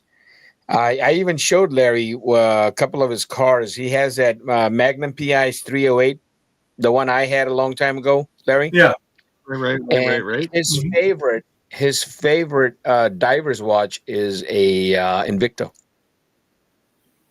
Okay. I mean, Yeah, he why can not? buy he can buy believe me, he can buy any fucking watch he wants. But he likes his Invicta because he's a Which, big guy. He's a big guy. And he says, "Mark, I can't do 40 millimeter. I just cannot you do mean 40 40? millimeter. You mean 40 millimeter is too small for him? 40 millimeter is too small for him. Yeah, And how big is he? he's 6'2". It's not too small for him. He thinks it is. Unless he's got like 9-inch wrists. I mean, he's a big. I, He's a big boy. my wrist is eight and three, or a little over 8 3/4, and I wear 40 Hold millimeters. on. I never really pay too much to mind someone wearing a homage driving a supercar. They're into watches or drop significant. Yeah, you're right, Dan. You're right, bro. You're right. Most in our community think my watch collection is big compared to what it should be, but I would rather have a done supercar and solid watch collection than have only a hyper watch collection. Yeah, he's right. Ten makes complete sense. Yeah, you are right. I have there is there's a Cars and Coffee coming up pretty soon. I'm going to take my camera there, and I'll do some video, and I'll try to get him to talk, about the collection. He's a pretty cool guy. I don't want to say the name right now, Larry. Okay. But he's an attorney. He's Desi Bhai. He drives a Rolls-Royce Ghost. And but when he shows up at a Cars and Coffee, right, Larry? You there, Larry? Are you there, Larry? Yeah. Sean, are you there? Yeah, I'm here. Come on, get with it. Okay. So let me tell you about this guy. He's so cool. He's so cool. He shows up. Tan, I hope you're listening. He's one of our Desi Bhais from Chicago. This gentleman will show up in his Rolls-Royce Silver Shadow. Mm-hmm. Okay. I kid you not. With his own watch box, the one that has a winder built in, a 12-watch winder with his entire freaking collection of Rolexes in there. And he does this why? He does this if there is because there's a trend now going in Chicago with one of the groups that I'm with, that they have cars and watches. All right, so let me get this straight. Yeah. This attorney, shows up at a Cars and Coffee in his Rolls-Royce Ghost. Yeah. And he's got a 12-compartment automatic winding watch box full of expensive watches. Yeah. And another small box that has more watches. Now I know, bro. You're thinking you're thinking it's a joke, but it's not. No, it's not a joke. I just feel it's just kind of silly. Oh, wow. Oh, look at all this shit I've got. No. Hold on. I'll bet you he doesn't know anything about his car. He doesn't know anything about any of the watches he owns. No. Larry? Hey, listen. I wonder how welcome I would be at the car show with my F-150 and my Rolex. Yeah. I don't know. Allow you to park. Oh man. In there, these are, to quote Buddy Rich, these are not my kind of people. No, hold on, Larry. You are Johnny. You are too bold and too bashed. I'm too old to be full of shit. No. Hold on. I said you're too bold. B-O. I know what you said, and I'm telling you, I'm too old. I say what the hell I want. You have the freedom of fandango. Of course, it's just after a certain point, it's like just guys trying to show off to other guys. You know what? That shit. Try and pick up chicks with the fucking car and the watch. What are you doing trying to impress other guys? Unless you're queer. Wait a minute, Larry. Larry. Yeah, what? The guy, Larry, he's a happily married person. He's a very nice guy. Very down to earth. Okay. Well, he's down to earth. He drives a Rolls-Royce Ghost. Yeah, he does. And he travels with a $1 million for the watches. Yeah, watch box. Yeah, there are people like that, man. There are people like what am I getting out of making this shit up? I'm not accusing you of making it up. I know you're telling me the truth. I'm just laughing about it. I just cannot say his name, and I can bet you $1 million Tan knows exactly who I'm talking about. He's from Chicago. He's in a very prominent car group that has nothing but exotics and hypercars and stuff like that. He is. Here's my problem. I know a guy that lives up here who owns a $7,500 million fucking Gulfstream that's parked here at the airport, Yeah. He doesn't show off anything. Guys, That's hey, Johnny, we're having a conversation. yeah. I'm telling you about the cars and coffee culture that is becoming very strong in the Chicagoland area, and I'm telling you about this Keep me new. away from it when I come to visit you. Yeah, and I'm telling you about this this new fashion where they're having cars and coffee and What you call it, cars and watch boxes? no, well, I think it is called cars and watches. You know, mm, let me go on my Facebook and see if I Yeah. have if I have some of the And, pictures. and here I thought Archie luxury watch wrist checks were a little over the top. Hold on a second, bro. Hold on a second. Hold on. So Tan is saying, I think it just breaks down to someone's personalities. Some people like to show off, some don't. Like, Oh, again, absolutely. I agree with that. Yeah. some people like to show off, some don't like to show off. And I have met it's very Johnny, it's very easy to laugh at this. Oh, I'm laughing. Yeah, you bet I'm laughing. Hey, Shot. But I've also met people in the culture or life that I had in the media where you come across people that are super duper gooper boober wealthy, right? Yeah. For them to show off, for them to show you something or to show a group of people something that they have, they're not showing off. They're just the people that they're surrounded with, the people that are in that that are present at that time are not there to be showed off to. They're there to enjoy or see what this person has. You get what I'm trying to say, guys? I get what you're trying to say. Yeah. I don't believe it. Who's coming up with a Rolls Royce and a box full of watches and stuff like that. He's not coming there to show off. He is surrounded by people that have equivalent amount of be it cars, be it watches. They're all the same. They're birds of, how do you say, birds of I'm gonna go to the Shots car show with the pickup truck. What is people say switch the car, but I don't want to. It's a brand I enjoy. Absolutely. And I have been a Lambo fan, never owned a Lambo. I did own a Ferrari though. Never owned a Lambo.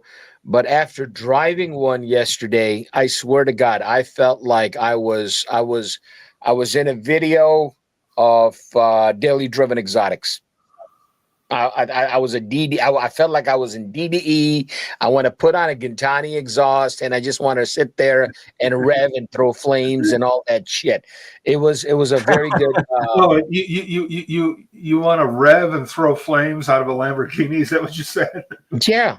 People do that, right? Larry, Bro, listen, you haven't been watching any. Larry, you got to understand. Come on now. You got to catch up. You haven't been watching any DDE shows. Oh, I've run across that shit. I try to avoid it. Well, it's a matter of personal. Those are not my kind of people. That's all I'm saying. You like hogs. I dislike hogs. It's a matter of personal taste. I don't like Harleys. It's a matter. Right. It's a matter of personal. I like guys who aren't afraid to drive their cars and aren't afraid to go up on the Beartooth Pass up here at 10,090 feet with no fucking guardrails. Right. And I don't think half of those people that you're talking about, these car shows that you go to, would be willing to go up on the Beartooth Pass here between Cody and Red Lodge, Montana, because they would drive at 35 fucking miles an hour. Yeah, but there are people who drive cars, and then there are people who go to car shows. Yeah, but what is Tan saying? I was less fulfilled by my Porsche GT3R. Oh, I like that one too. Then I was at the Huracan, but not that it's better car for certain things, but the emotional experience that Mark is talking about. Correct. Yeah. So for me, it's one thing. Listen, guys, you have to understand my point of view of what the fuck I'm trying to say. What I'm trying to say is yesterday, the experience I had. See, a person can have two kinds of experiences with a car. You can sit in a car as a passenger and be driven, or you are given the key to the car, okay, the fob. Yeah. And the owner tells you, all right, Mark, so this is how you start the car, and this is how you and now wow, paddle shifting. Holy shit. I mean, it's a Mark. totally different experience. Mark. Yeah. My Honda has paddles. Yeah. See, again, you guys are So the Volkswagen Golfs. listen, bro. My Miata has paddles. No, but Okay. you want to know what the worst thing is? You want to know how big a fad that is? My Honda, what is that thing? Passport. Yeah. Has paddles. Yeah. That's how much a fad this has become. Hey, be quiet. Tan, thank you very much for that, for the super chat. We really, really appreciate it. We really appreciate it. You have no ideas how much we appreciate Pilot, that. sorry, not passport. I think. Well, I think Tan nailed it. I think the SF90 taking a nosedive because it's a hybrid. Yeah. I mean, what you know, it's like what. Thank you, Tan. You know, like that 12 the 12 cylinder, the 12 cylinder, whatever the hell they call it.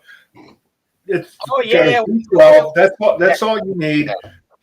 You don't need to be hauling around a battery pack and electric motors, and it's just that's not.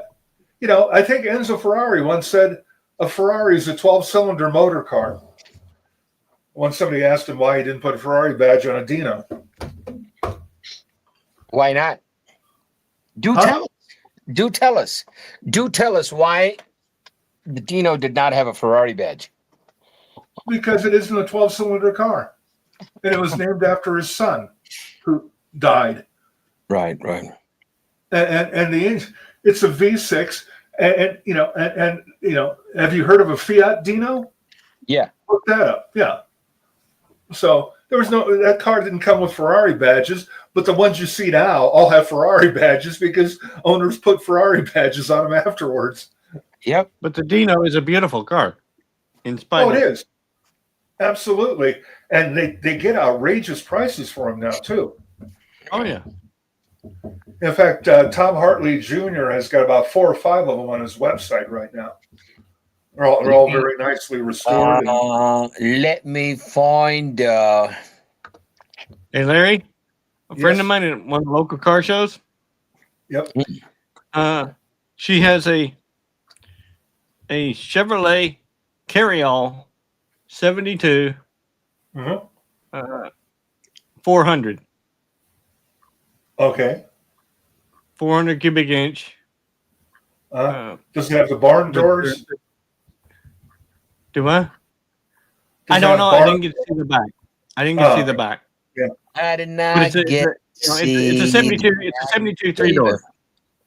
Okay. Yeah. That they're in the middle of restoring. So cool.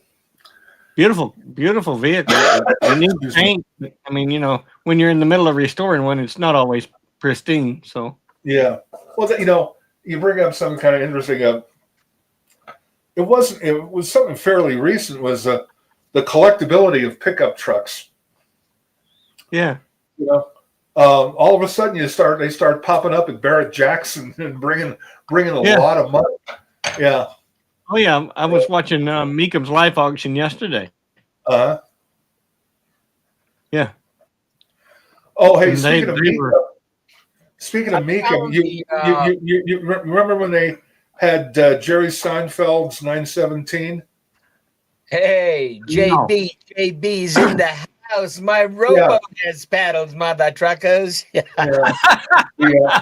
Seinfeld had the 917 that was the star car in the movie Le Mans, driven by Steve McQueen. And, that's cool. Busani. And it didn't sell in the auction, and people thought that, people thought it didn't sell, but I saw Jerry Seinfeld on a podcast, and he said that they sold it after the auction. Right. And now it's, but, hold on, John. JB is saying, what's up, fellas? We got we're so happy. We have Tan with us here today. We have JB, we have Pasta, and we have a couple of other lost souls that found their way to the producer Mark channel, baby.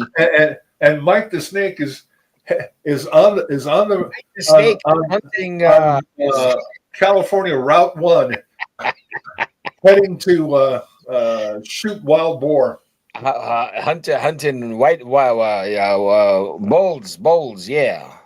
The boars. Yeah. I found the pictures, but I can't post them. I can't show them to you. Thanks for letting us know. because his company name is in the back, and just out of respect. Oh, what pictures are you talking? The picture of that guy. I'll take a screen. I'll send it to you. I'll show it to you. Yeah, but he's a really cool guy. He's a really cool guy. He's a really cool guy. Yeah. So speaking of my Huracan experience, well, you haven't told us anything about it. Oh my God, it's beautiful. How fast did you drive it? Why the fuck would I tell you how fast I drive it, and I'm living in the state of Illinois? Are you out of your mind? Well, considering that the owner was sitting next to you, I don't think you exceeded the speed limit. No. We were actually. I was driving 5 under the speed limit. Yeah, I was driving in the slow lane. I don't blame you. I don't. 10 and 2, baby. 10 and 2. 10 and 2. I typically refuse to drive other people's cars. Best car I saw driving around Naperville was a beautiful orange Diablo on I-88. Yes, they have a couple of, as a matter of fact, they have, I think, about 7 or 8 Diablos over here. We were at a Cars and Coffee last year, and there were 4 Diablos over there, 1 in every color. There's a guy up here in Park County, Wyoming. He owns 2 Maserati MC20s. Oh, those are beautiful cars.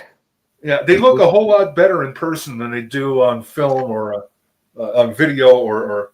Was the Cars and Coffee the same chai spot we talked about in Naperville? Yeah, exactly. That's the one. That is the one. And I'm telling you, if Larry was to show up over there. And see the parking lot, Larry, you wouldn't say anything. I've seen parking lots full of exotic cars. You would be speechless. And I'm telling you, these guys, they and it's I just want to know how many of them can really drive. That's all I want to know. It's a younger crowd. Yeah, I bet.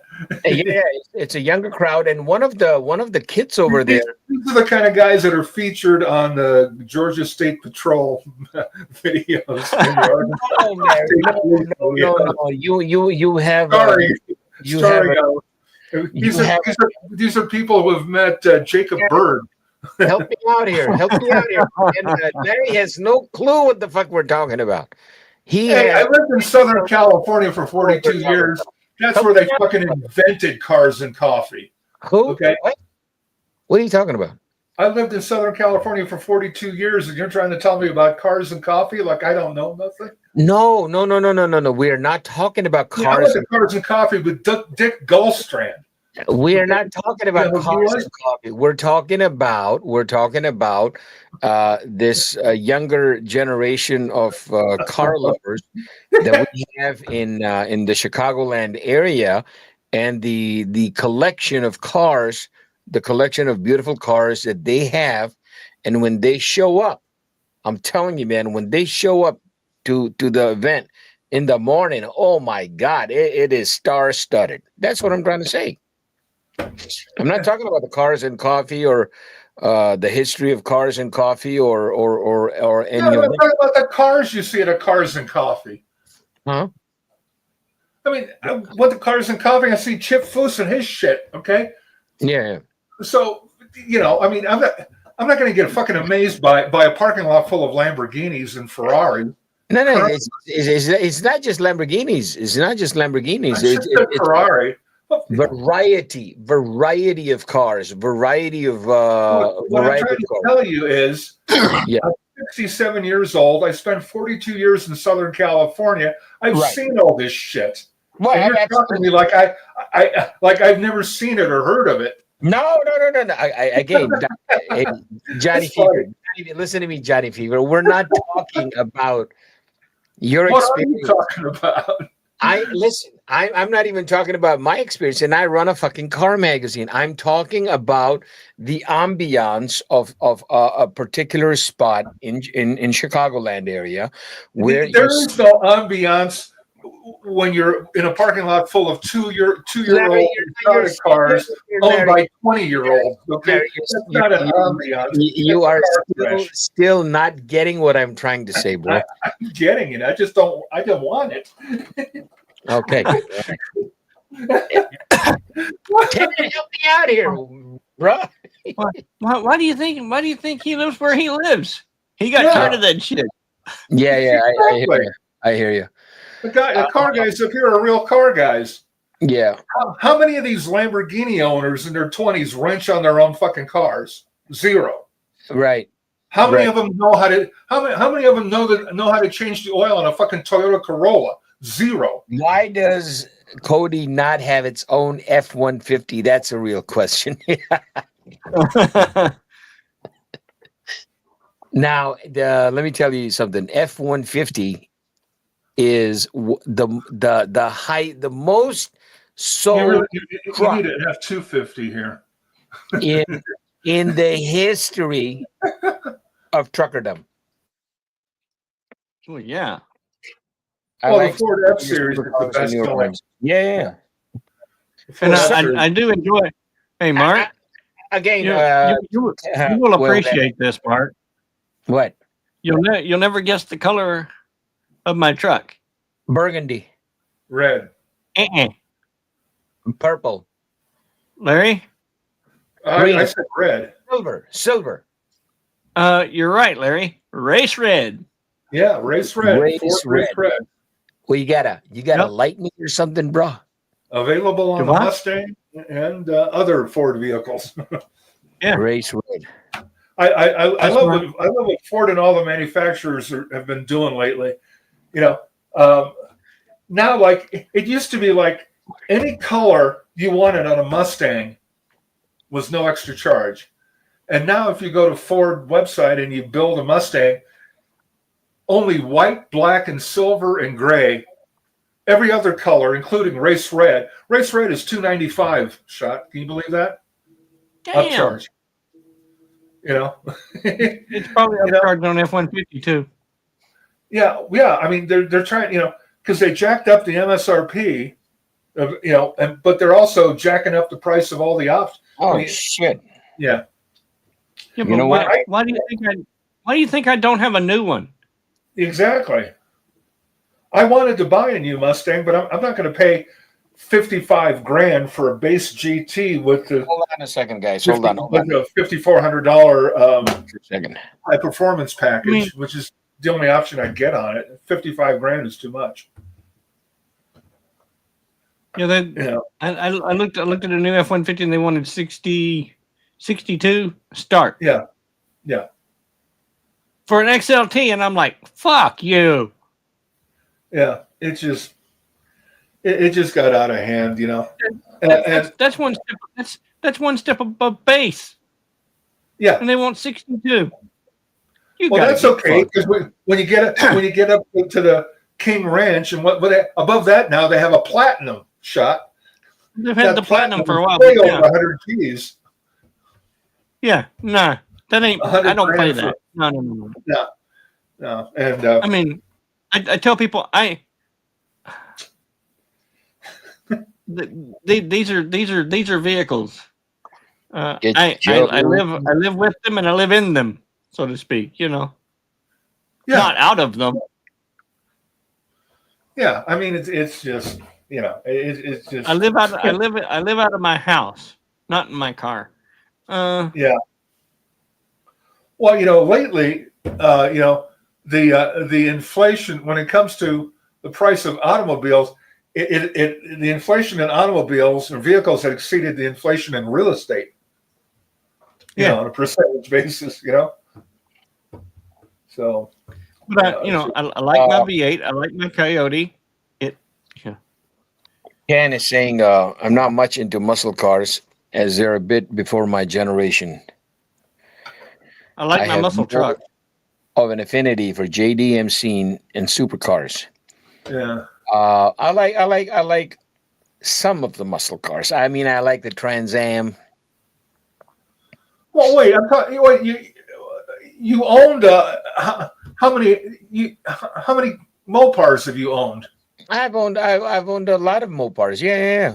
And so you're really not into them, but you've owned Challengers and Hellcats. No. Yeah, I had the Challenger. I had the Hellcat. I had the General Lee. Yes, I did. I had a Camaro. I had a and now at this age, I'm into fucking supercars. Yeah, but you don't fit in them, but you fit in a Challenger. I can't afford them. I can look at them. Yeah. Okay. The JDM cars. The JDM cars are. Let me tell you something. The JDM market in America was growing, is growing, and I think it's getting even bigger and bigger and badder. A lot of cars are coming from Japan. Yes. Huh? Yeah. Thanks to Fast and the Furious franchise. Yeah. The Nissan GTR now is fucking almost $200,000. Well, if you get the Nismo variant, yeah. You know, 175 or 180. The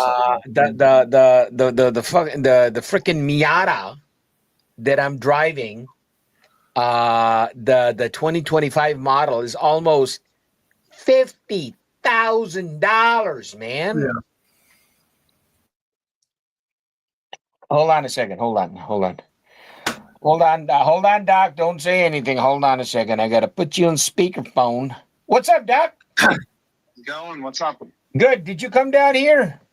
I did. I knocked and nobody answered. Bro, I have a fucking headphone on my head. There's no way I could have heard anything. You should have called me or sent me a text. I just figured I'd come downstairs and knock. I know. No, well, I mean, I'm running the show right now with the international show. Anyway, listen, where are you at right now? I'm right down the street. Where are you at right now is my question. Are you getting food? Can you pick me up something? Your brother's hungry. I was going to go to Arby's if you're interested. Oh, fuck me, yeah. Get me a roast beef sandwich with curly fries and a Coke. Can you do that, brother? Yep, just classic roast beef. Classic, number one, the classic roast beef meal with curly fries and a Coke. See, there's a reason I love you, Doc. What size drink do you want? I'm gonna live dangerous today, so make it a medium. Medium? Yes, sir. Huh? Yeah. You know what? Yeah, I'm gonna live dangerous. Ice, regular ice. It's okay, but make sure they give you some ketchup with it. All right. You want the Arby's sauce? No Arby's sauce. No Arby's sauce. Just some ketchup. Yeah, some roast beef with some curly fries and a Coke. I mean, I feel like I'm a real American over here. Got it. Thanks, brother. I get back. You're welcome. Hey, and listen, when you get back here, send me a text when you're like a minute away so I can open the door so you can just come on in. Okay, cool. Love you, bro. All right, bye. Thanks. Yeah. You guys didn't hear my, that. my favorite JDM car would be a Toyota 2000. The S2000. No. Oh, the one from Don't Say It, Don't Say It, Don't Say It from that James Bond movie. Yeah, that one. But that that convertible was a one-off. They chopped up the car because Connery's like as tall as you and I are. So but that car is tiny too. I've driven one of those back 30 years ago, and you're fitting into that. It's about as big as your Miata inside. No. It looks bigger on TV. What's his name has one? Jay Leno has one. No. Well, it was in his garage. A lot of people bring cars to his garage. Yeah, that's what I'm saying. It was in his garage, and right, but he doesn't own one.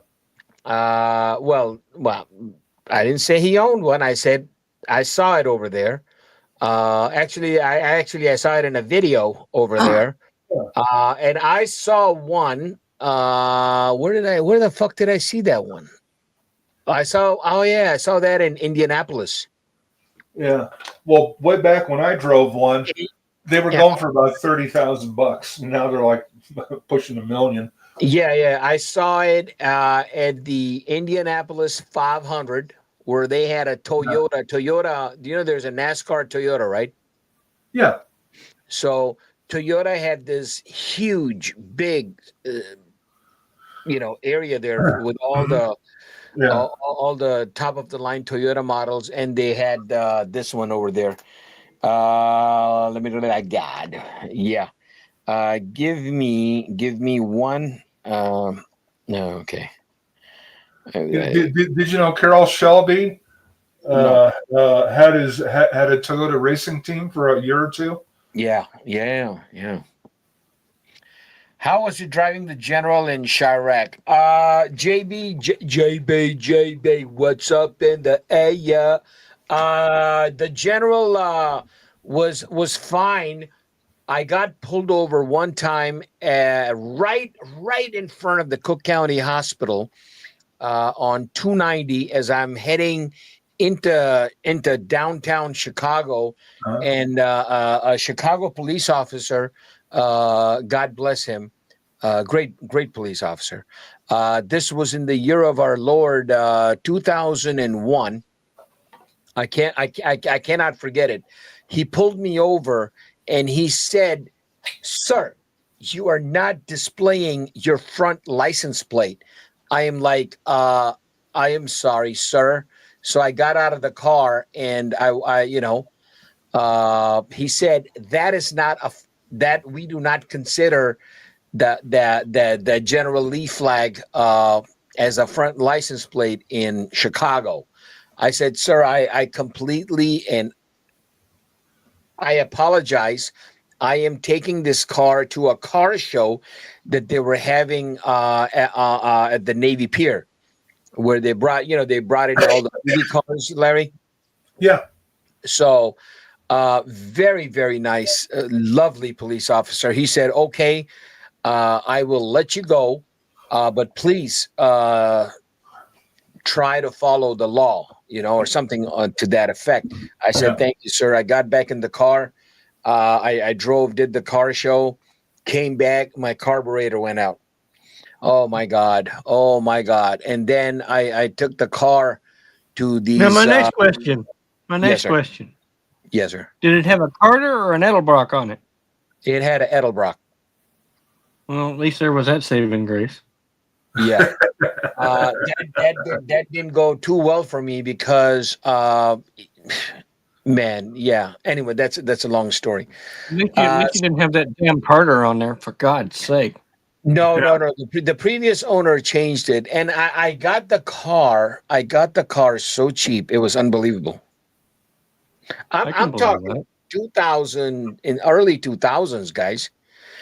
Early 2000s, you could get a Porsche 911 80 in the late 80s, early 80s, Porsche 911. Fuck the Porsche 911. You could get a Ferrari a Testarossa for under $100,000.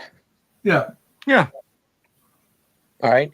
You could, I kid you not. I kid you not.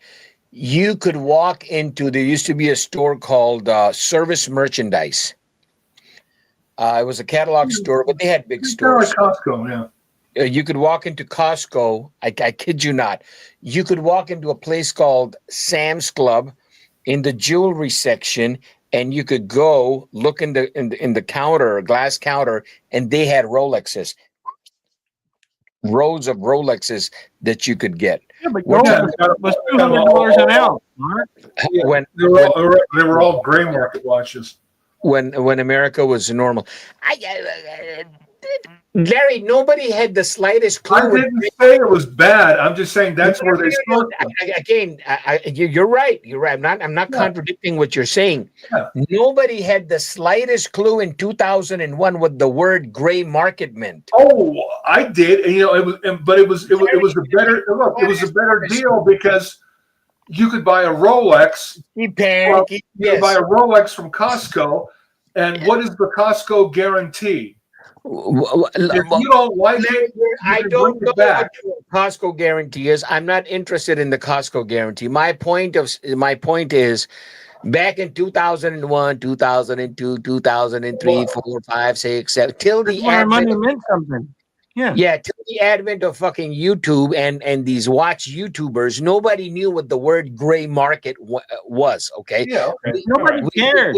We knew something like gray market existed when Amazon and eBay came up, and there were two kinds of cameras, right? There was an American version and there was a gray market version. Okay, so that's where the word gray market for us came from. But as far as the watches is concerned, Johnny Henderson walking into Costco in 2002, he doesn't give a fuck if it's gray market, blue market, red market. He's at the counter. He's got a lawnmower. He's got a bag of seed, and he wants to buy himself a fucking Rolex, and that's exactly what he's going to do. That's what I'm saying. Yeah. Yeah. I mean, you can walk into any Rolex dealer at the time and buy any damn thing you wanted. You could exactly. You could walk into any watch dealer, and any Rolex place. Listen, when I sold the 911, 2000, You didn't feel like you got robbed when they stuck their hand in your back pocket and took your wallet away. I felt good. I was having problems with the hoses because everything in that car is a fucking engine out. You fart in that car, is an engine out. It's engine out. Everything is engine out. Okay. So I was having problems with that, and once the car goes, you can't send it to the local Porsche dealer because then you're bent over. So what happens is, I found this nice little Polish guy. Bring your own lube. Yeah. He's such a sweetheart, and he would take care. I mean, he knew how it was. I mean, well, again, guys. We're talking fucking before all this pandemic and shit. Well, I'm telling you, when the world was normal, Yeah, sure. So I sold mine for, I think it was around 40. Uh-huh. Today, right now, that car is over 150. Yeah. You know what I got tired of, and I wish I had kept it. I refuse to play the game where you have to wait in line to get a car, or you have to beg the dealer. All this hyper shit is. Yeah, let me, guys, hold on a second. See, I gotta go. you I'll can't. be right back. Continue. I'll be right back. I just got to go and open the door.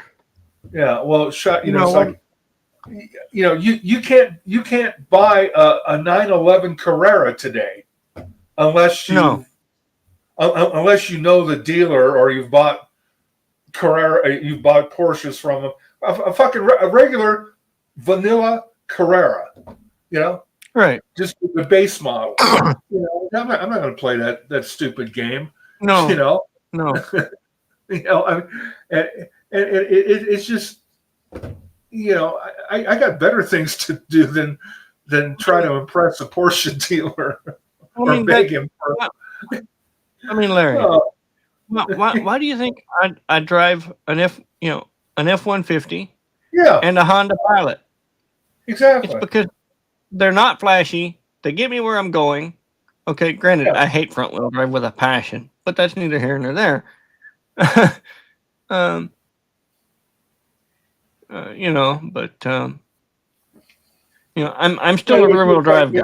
Yeah, well, it's like, I like guys who learn the watches, and Rolex is a luxury watch experience. Now, begging a Rolex dealer for a watch is not a luxury experience. I'm No. sorry, it's not. It's not. It's just Ferrari dealers, Porsche dealers, Rolex dealers. It's like, I mean, you and I have had enough conversations to know what kind of person that I am. Exactly. I do believe. Yeah. It's, I mean, that was, one of my earliest automotive experiences was when I got my driver's license, 16 years old. I drove down to Ferrari of Beverly Hills, and I think it still is a factory-owned dealership. Okay.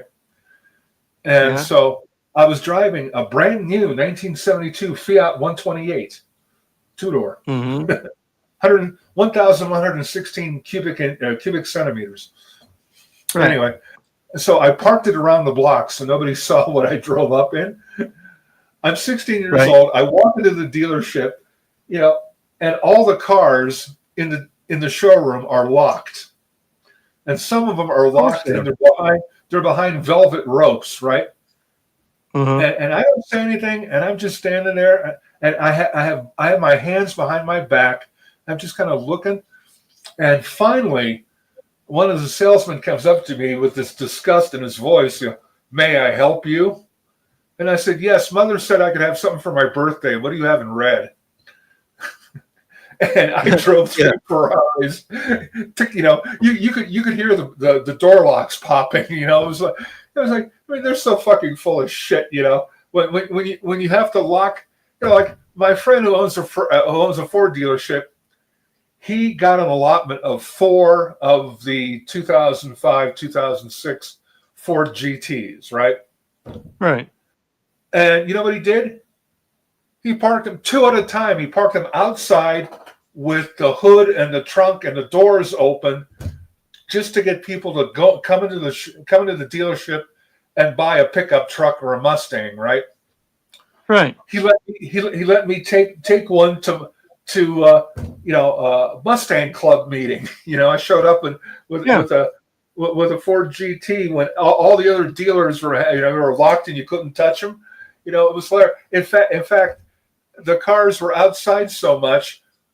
When he got through using them as marketing pieces, he sent them back to Saline, which they did the final assembly on them, and they had to redo them. They refinished them because they were exposed to the elements for so long. Right. So it's like I don't get car guys who don't drive cars. I don't get car guys who don't know about cars. Right. Well, I mean, okay. That's kind of annoying, And I know a manager of a dealership. Yeah. And I'm one of the people that he can hand the keys to. And I said, I want to drive that. Yeah. I want to go drive that, say, 80 miles round trip. And he'll pitch me the keys to a brand new car. He doesn't care. Yeah, it's like because he knows that I'm going to drive what I'm interested in. I'm not going to yank his chain. And like, okay, what can you do for me? Who's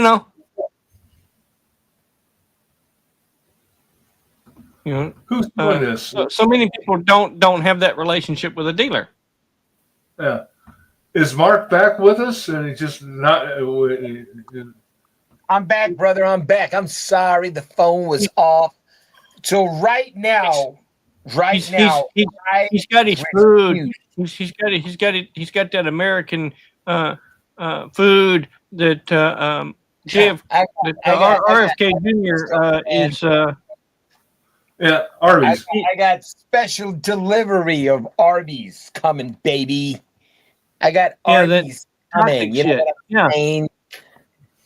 So I'm thinking of I'm planning on live streaming if I get some super chats in. If I make some money here that I can afford, I will be going to a Mexican restaurant, and we will be ordering some Mexican food. So this is what I like, right? This is called. Well, you know, there is one good thing we can say about the Biden administration. You know what that is? Biden, right? The Biden. Now you can get authentic Mexican food anywhere in the United States. Right. Yeah. No kidding. This is come on, man. Why the hell is it not? Oh my God. I am the connoisseur of Mexican food. Kind of a sewer? I love Mexican food. Well, wait a minute, but you don't eat vegetables. Who said you got to eat vegetables Well, I mean, Mexican food, it's tortillas, beans, rice, and some meat. Steak, yeah. Guacamole, sour cream. If you want. So what? Lettuce, tomato. It is delicioso. Anyway, speaking of forget about everything. Okay. The hottest thing right now coming up is the Gold Rush Rally. It started in Beverly Hills. Beverly Hills. It'll start in Beverly Hills and it will end in Chicago on June 8th. We will be there. Producer Mark is going to be bringing you, God willing, inshallah, live footage of the Gold Rush Rally ending in Chi-Town. See, let me tell you a secret, Shana. Yes. If you want to drive fast on public roads, take your supercar and meet up with 100 other owners of supercars, and then festoon your car full of with decals, so you can be unseen by the police officers. They'll be waiting for you because they've advertised the rally for 2 months. Nah, it doesn't work like that, bro. Yeah, it does. Every year they get busted, especially in Ohio. In Illinois too. Yeah. You know, Illinois. That's the perfect example. This is exactly why I say these people are not car people. You know, if you're a car person, you're going to take your Lamborghini or you're going to take your Mustang, Shelby Mustang, and you're going to go out by yourself, and you're going to find a nice road, and you're going to have your radar detector, and you're going to know the lay of the land. You're going to go out there and have some fun. You're not going to go to a fucking parade. You know, that's where the tomatoes. I call it tomato. You call it tomato. Potatoes, potato. Or I call it in my defense. I'll call it batatas. This is all about personal choice, guys. It's all about personal choice. Now, you do not consider them as car guys, right? No, I do. Okay. I consider them as car guys. I mean, these guys are taking $1 million car, an average $1 million car. They're doing 1,800, 2,000 miles with all the elements. You know, they got rocks and debris and potholes. Well, you're on a fucking interstate. Give me a fucking break. No. Debris. What are you? You're off-roading in the African veldt, or you know, it's not the Dakar Rally. Come on, you're on a fucking American highway. All right. Coming back to we're rewind, play, stop, play. Okay. Okay, back up. So these guys, they're driving on the highway at whatever speed they're driving. They're driving on the highway. You know, you have elements. You have rocks that fly off from other cars. You could have somebody come in front of you. You could have somebody slow down in front of you. You mean like the stuff that happens to us every time we drive? No, Larry. I'm telling you, my thing, my views were like you, brother. Listen to me, Johnny Fever. Are you there, Johnny? Listen to me. My views were exactly like you. Yeah. And what changed them? Where once upon a time I used to say, man, these guys and their Lamborghinis and their Ferraris, man, what the hell did they know about cruising America in a 57 Chevy? Fuck the 57 Chevy. I'm a European car guy. I understand. That Mustang is the first American car I ever owned in my life. Incoming. All right. Jeez. Hold on. Door is. It doesn't matter if you're in American cars or European cars or JDM. Yeah. It matters whether or not you're an asshole. No, Larry, why are you so Taliban today? Well, because you're so, you've always been so, you've been pushing this DDE crap and this, Ferrari and Lamborghini get-togethers and stuff. Larry, I think it's hilarious. Larry. Yeah. Larry, there is a reason I'm pushing the DDE stuff, Larry. What are you talking about? I just think it's He has to funny. have something to put in that damn magazine. Larry. Hey, I write for that magazine, Shaq. Larry. Larry. Johnny. So I'm happy that the DDE boys will be in Chi-Town. They'll be at the favorite place. I cannot, they have all the information here. They have all the what do you call that? The schedules and everything. So there you go, Park City and Vale. That tells you that's where real car guys hang My out. food is here, guys. Park Hold City on. and Vale. You hear that? Oh, The fucking car capital of the world, Vale, Colorado. Are we eating here? Well, I'll let you do your work. the only thing that I've ever seen out of Vail in that part of the world is snow bunnies. I want to read. Yeah. Oh, are That and the occasional private jet falling off the end of the runway up there. Yeah. Because nobody's used to the density altitude when they fly in. Yeah, so I have a headphone on and I can't hear shit. Oh yeah, I loved when Archie went to Denver, and I was like, Archie, be careful, dude. That's the Mile High City. Of course, he didn't get it. He doesn't understand it. I got a break. Oh yeah. It doesn't translate kilometers. 30 hours. Like, dude, yeah, oxygen stand up there, dude. Be careful, dude. He's like, then he gets up there like, Tell you what, I came up here 5 times before I closed on my house. What a way to ask. right? And I stayed for over a week. Each time, never had a problem. But the day I moved up here and I was, taking boxes of stuff out of my truck, putting it into the house, I felt it right away. Two. Yeah. Now, see you later, right? All right, I'll talk to you later. Love you here. I'll go. I mean, here's Archie, right? Archie's like 6'2" and 325. Yeah. He felt it. Oh yeah. Well, I remember that. I saw some of the video. Yeah. It's He was sucking air hard. Yep. And Of course, I can't say much. I would have a hard time up there myself.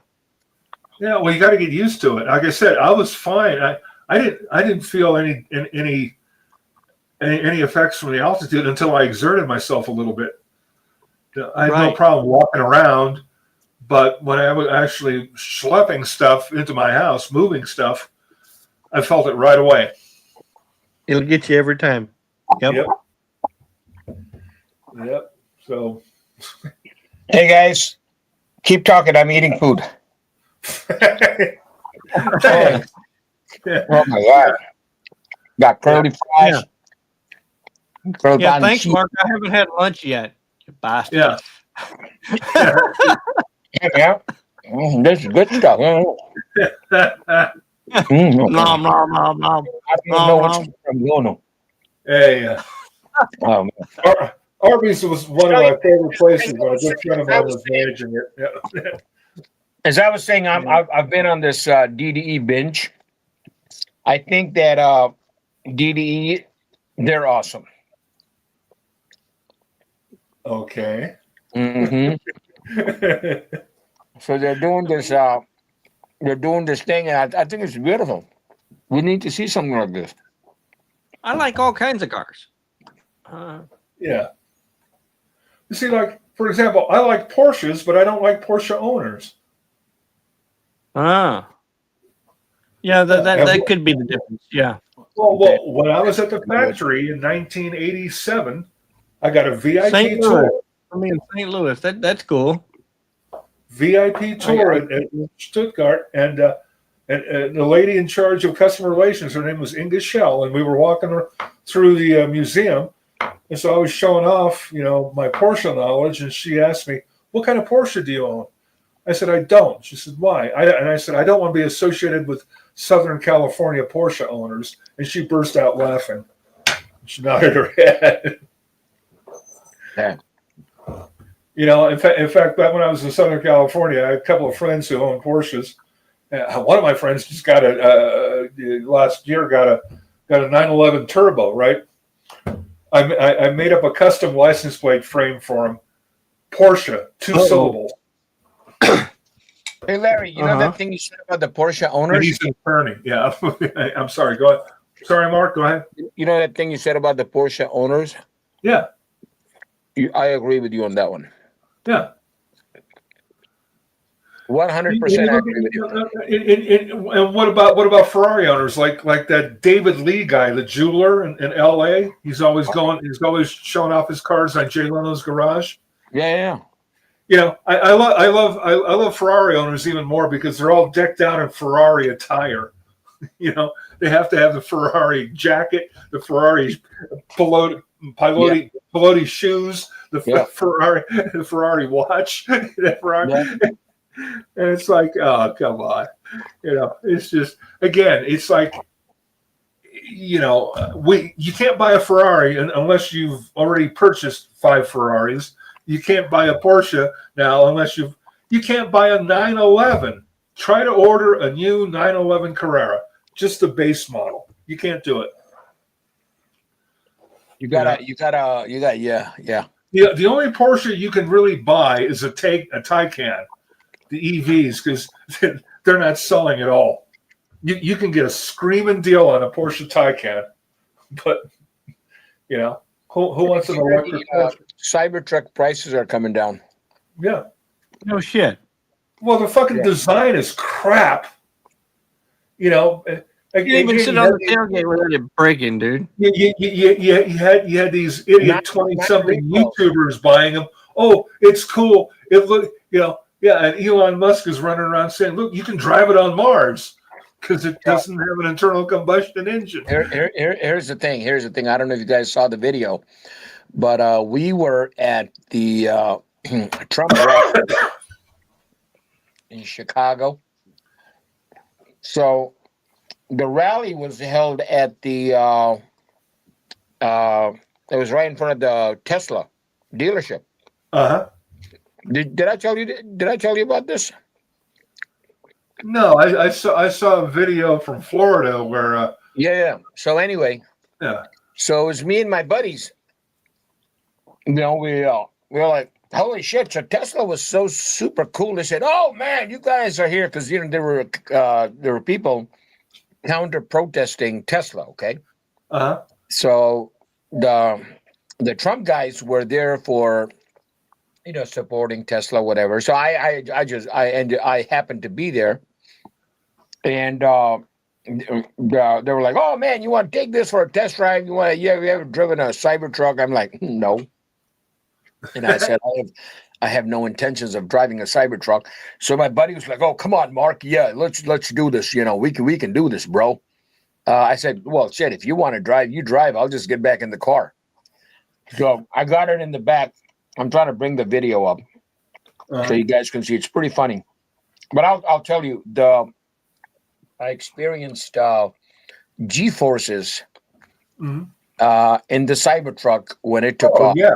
I'm telling you, I had vertigo like you have no ideas, bro. Oh yeah, you step on it and it goes. Oh man, that thing was like a torque. with the hold on. There's no buildup for the torque is full at 0 RPM. Here. This is my video. All right, I'm in the back seat. Hold on. Let's watch this. That's the other thing I love, selfies. Yeah, that's me getting in. You want somebody to get in the action. You want us to buy this thing. I'm going to have you put an open tonneau up there. So that's gonna open that back. Oh, you see that Trans Am that's parked right in front, the Bandit? Yeah. Okay, that is owned by my buddy Ed, who's sitting right next to me. So I can see it. You'll be able to see that mirror. That's gonna be manual, so feel free to adjust that. Where is it? I can't see it. It's I mean, you know, the thing is, I would like to drive a Tesla. I know, it's so small. I don't think I'd like to own one. And then look, it's got a squircle. Car on the bottom left. There's like a small little car. This right here? Oh, I see. Hey, where's the stairs? No stairs, brother. Just climb on in. Here, top right. Right here? Yep, that one. And then you're gonna. You know what reminds me of shot? Yeah, that's. What was the skit they used to do on Saturday Night Live? Where they had the Bears. The Bears. Oh yeah, I remember that. Yeah, four Chicago guys.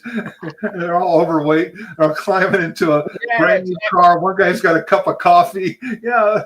Let me tell you something. There's not a single button in that entire car. That's one of the things I hate about it. Everything is touch. Everything is touch. Yeah, so it's like you want to turn the air conditioning on. You got to swipe 4 times and 3 pull down menus. Yeah, exactly. So unless you know how to use an iPad, you can't even start this fucking car. Yeah. I don't know one of those. It doesn't even have a stock for the turn signal. 30 minutes exactly, or you get 31.2. You guys got lots of time to drive. Take a swing by there. Not crazy, just a little. Arlington Heights. You know, my thing is, all these people destroying the vehicles. You could have done the Bear skit with those guys. Yeah. Okay. And how you go? Oh, Yeah. Freaking cool. Oh man, this. What am I missing? Because I got to learn too. Cyber. Okay, go ahead. For that one, you're How gonna. come it's not working? You're gonna because you're using the wrong one. So you just gotta. Oh, did I move that one? There you go. So now you're on the right one. Same scroll wheel though. You're not using that one. Oh, I'm sorry. This isn't If I PlayStation. have to have everything explained to me ad nauseum, I'm not buying that thing. Oh, you can't see out the because we got the thing open. Yeah. Yep. And then you're gonna use this to adjust your steering wheel as well too. That's fine right there. If that screen goes out, you're shit out of luck. This line you're right fucked. here is You're gonna fucked. show You're you all the fucked. cameras. Oh yeah, leave them on. Oh, holy shit. Look at that. I've seen a bunch of them on rollbacks, dude. So Yeah. and then Bunch of those Tesla vehicles on rollback. So right now you can put it on Beast. It's actually a Cyber Beast, so it is the fastest one. It's the most expensive trim. So if you wanted to, right now it's on Sport, and then if you wanted to make it to Beast, you can turn it on. Does it lower it? No. It will lower it a bit for the Cyber Beast. It is on Sport mode though, so it'll still go pretty fast. If I do it right now, it can go down. Click it. Does it not? It doesn't. Okay. Good. You should be fine. And then to shift your gears, you're gonna put your foot on the brake, and you're gonna swipe up for drive. You and then need a broom handle to clean the inside of the windshield. Did you see how? That windshield is more than 6 feet away from the steering You wheel. see how it went into drive? You got to swipe it. Yeah. Control is park. Just put park. The park is gonna be like that. Neutral is actually you have to click on the car on the bottom left, and there's like a neutral button, but you won't be. No, I can just use park. Yeah, you're just gonna use park. Yeah, I'm not gonna stop at neutral. Yeah, don't stop at neutral. Cool. And then feel free to You can just leave it right over here. You don't have to actually pull it up back into the spot. Just Can we park it next to the Trans Am? Take a picture? Yeah, if you want to. On Yeah, the way back. you can park it right next on the to way it. back. Cool. I'll see you guys in a bit. Thank you. Have fun. Can you put the cameras on for a second? You guys can all get out of here. I'll take your Oh, don't put that on fucking Facebook. No, dude, it ain't even going. Yeah. Okay. So wait. Hey, do the camera thing. I know you do that. Oh man, I don't know. You gotta figure out how to go. All right, just your cameras. I just worry about that. No, I like the cameras. 30 minutes later. I don't know. Yeah. You gotta be in the park. An eternity later. Hey, you better call the dealership. Yeah, first you call the showroom. How the hell do I put it in gear again? Yeah. They should have got Camera-based detection. Yep. Controls. Oh, look, a park button. Recording. Saved. Recording. Oh shit, we're recording. Fuck, let's just go. All right, let's go, guys. Let's go. Ready? Let's go. Oh shit! I never drove one of these, so. Hey, guys. I know this doctor, he has the Cybertruck, but it's wrapped in, Yeah. it's wrapped. So. It's cool. It's cool, but Oh my god, this is weird, guys. The steering's weird. Just letting you know that. Man, fuck this. Oh no, it's weird. Bro, please don't get overzealous, all right? You know what you're Please doing. don't do The that. steering is fucking weird. There's a hole. You gotta get used to. Well, your friend doesn't know why the steering is weird. yeah. Oh, slow down, bro. Slow down. It's a higher rate. It's not connected to anything. It's a higher ratio at low This is a total speed. different ball game. Yeah. It stops by its freaking self. Oh, I hate. Stop by itself. Well, it slows down. Like Is there a brake pedal ahead at least? There is, but I'm not even doing nothing. It's a remote control car, bro. Just think about when you used to. Yeah, but when you're in it, it's a totally different story. It probably steers just like a remote control car. Look at Oh, this, this like, is dude, an it's actual Display movement. is the mirrors. That's how remote control cars are. They're real touchy. Yeah, Really yeah. touching. It's like. We don't I can see getting an accident. We don't. Hey, don't say that. Don't say that. It's too early. No, I can see people getting in an Yeah. accident. That's too much, man. How Oh, about it these tells keep you us green safe light. in this ride? Can we make a U-turn? I guess we are. Let's You try could that with this car. Take it wide. I'm thinking. I You got a can't. yellow light, man. Take that fucking. This thing will make a U-turn on a dot. Look at that thing. You don't know your cut. You don't know this. Look at this. Yeah, it's crazy. You should drive around the. No. Don't do that. Don't do that. That's me screaming. No. Yeah, yeah. This is fucking cool, dude. Someone's probably over here watching to see if we're posting up. We got to get this on video. Oh, yeah. Oh, I'm sorry. Yeah, now you What's want all, that video. it's all, all green lights. Green We got lights. two cameras Let's going just right watch now. this. I'm just let go of the gas. Oh, and the fucker has cameras inside the car. Yeah. The cameras everywhere. I mean, yeah, it's crazy. Electric pedal. This is the car you can't get away with shit in. I know. I I know. You seriously can't. Breaker on one night. You know what I love about dash cams shot is that the people who buy them are like, yeah, I have a dash cam because somebody runs the light and T-bones me. I'll have the evidence, and they fail to consider that they could do something wrong I know. and video themselves breaking the law for being at fault. Yeah. too. Yeah. You don't even have to put the. But I was watching this And I'll tell you video on the something. interstate. If your dash It cam sounds like catches you breaking the law or being at fault for an accident, when the cop does that, and you erase like it, pull over. that's destruction of evidence. Sounds like a fire. Yeah. That's a felony I right only gave there. it about half the throttle. And besides, you could be knocked out, you could be This is the unconscious fastest one, she said. as a result of the accident anyway, right? She gave us a. This is the only one we can test drive, she said. Yeah, take a. Every time I see it, they're always lower, though.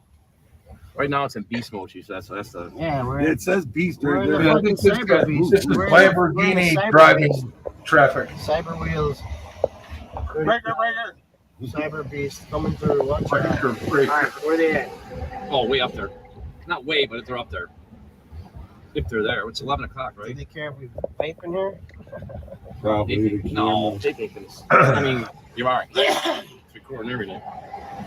Yeah, She just wants to hear what you're going to say about it. Is that thing ride good at all, or is it junk? Hit me up. They're gonna watch the video after she SUV. She's a hot sales lady. She can hit me up.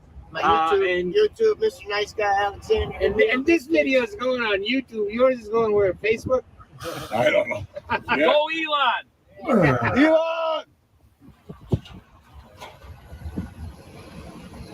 This is the Beast Mode Cybertruck. I'm gonna try to keep you out of the video, brother.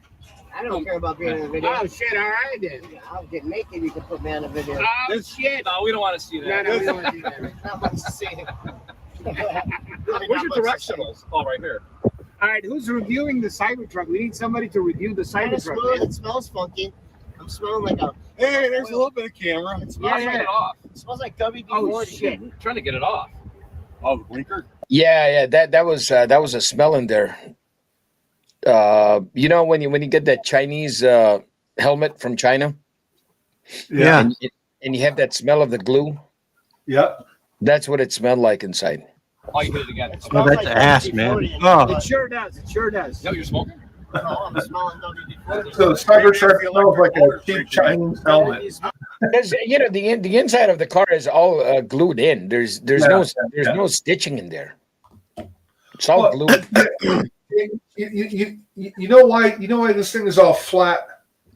How many miles on this one, we wonder? Because it's a lot cheaper and a lot easier to keep the metal flat and just do right angle bends like on instead of doing compound curves with a 50,000 pound press, Yeah, there's nothing square. If you notice in the car, there's nothing square. Everything is either trapezoid or but it's straight lines. There's no compound curve. No bends, no nothing. Yeah. Yeah.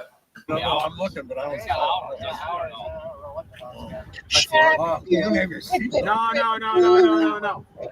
No. Oh, shit.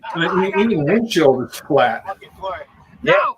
You know what that reminds me of? Bro, come on, don't do that. The windshield. I'm gonna have to have Fuck that. Remember those GM minivans that had the front end on them that were like Oh, the Aztec? no, before that. The Oldsmobiles and shit. Oh, the Silhouette? Yeah. Oldsmobile Silhouette and the Yeah. I That's what forget the other one. That's what that dash looks like. You know why they had a lot of room.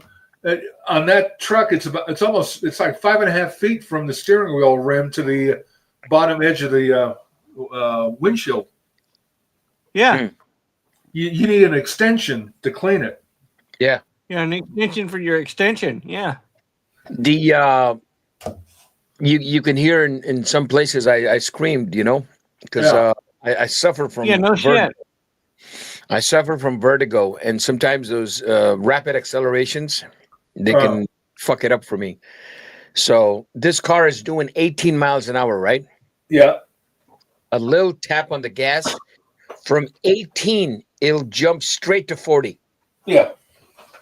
You hear what I'm saying? Yeah. I get it. It pushes you right in the seat, and that's what he's not driving fast. He's under the speed limit, but he went from 18 to 40, boom, in a split second. So that kind of screwed it up. It's coming up where they're at, usually. No. Screwed it up for you anyway. Oh man, the Tesla shit is over. Mark would not want to ride with me in the pickup truck. And this is the reason why my buddy yesterday he told me to drive, because he knows I suffer from it. Mm-hmm. If I'm driving fast, I won't get it. But if somebody else is driving fast, then I'll get the vertigo. Oh yeah, I know other people like that. Yeah. Yeah, I love this. And they hope that these cars. And it's automatically stopping? You guys aren't listening to my fucking strategy. Look at that. Well, Well, this will stop you. If you don't hit the brakes, it will stop you anyways. It's got cameras. All right, you're Try it. Don't hit the brakes. Put Hit it the on gas. autonomous. Yeah, he did. He didn't do it. I know. Autopilot. Okay, autopilot. No, we're not playing those games today, man. We're not. Dude, So, the Tesla takedown is over. What's left is the idiots that want to keep going that aren't getting paid now. So most likely they're not going to be at Tesla dealerships anymore. It's like they're switching it from that to the 501 thing, the 5051. They're trying to bring those people from the Tesla over to the 5051 now. So the Tesla shit, man. I was wondering. What's your friend talking about? 5051. I might keep sharing shit on the fucking the G-forces on the Lincoln chat for fucking the 27th for our shit at Schaumburg. I'm like, dude, stop fucking sharing shit. Who's doing it? Mike. Doing it? I don't understand. What's he sharing? He's sharing something for the 27th. Hey, so what's, the 27th is our thing. So he's putting fucking on Sunday, you mean? Yeah, I'm like, dude, don't put those flyers and if it's going against our thing. Well, people want to go. No, people in this chat want to go to Schaumburg. People in your shit want to go to your city shit. Don't try to take my people for my Schaumburg. This is what he wore right here. All in this. Yeah, this is Antifa shit, man. This is what Antifa does. They go to little places like this, parks and shit. Yeah, that's what he wore. Yeah, today's gonna be just a complete wash, I think. All right, so. They're saving up right now for the 19th. How far did you guys drive this thing? Yeah, just drive a car on this. They give the car to you for like half an hour. Just pull in the parking lot and switch. How long do you have to drive? Oh, and guess what? They know exactly where you are. They can see exactly what you're doing. Oh, yeah. They see how many times you've pressed the gas. They see how many times where you did not use the brakes. They see everything. Yeah, they can everything. Yeah. even see us sitting in there talking. Yeah, so, yeah. They said half an hour, but if we're late or something, they said it's okay. Go back. Fuck. Okay. No, it's my turn. I'm gonna go. Yeah, just pull in the parking lot. I'm gonna switch seats with him. I'm going to. Oh shit! Oh, come on! Break our necks, man. We're fucked. We got brittle bones here. You got a vertigo again, Mark? Yeah. Hey, you're not doing anything funny, all right? Oh, I was gonna go. I'm not sure what the steering knows. No, you're going up the hill and flipping it. You'll see what I'm talking about when you're driving. I'm switching seats with you. Yeah, I'm going in the back seat. Yeah. Well, I've had enough of this. How about you, Shot? What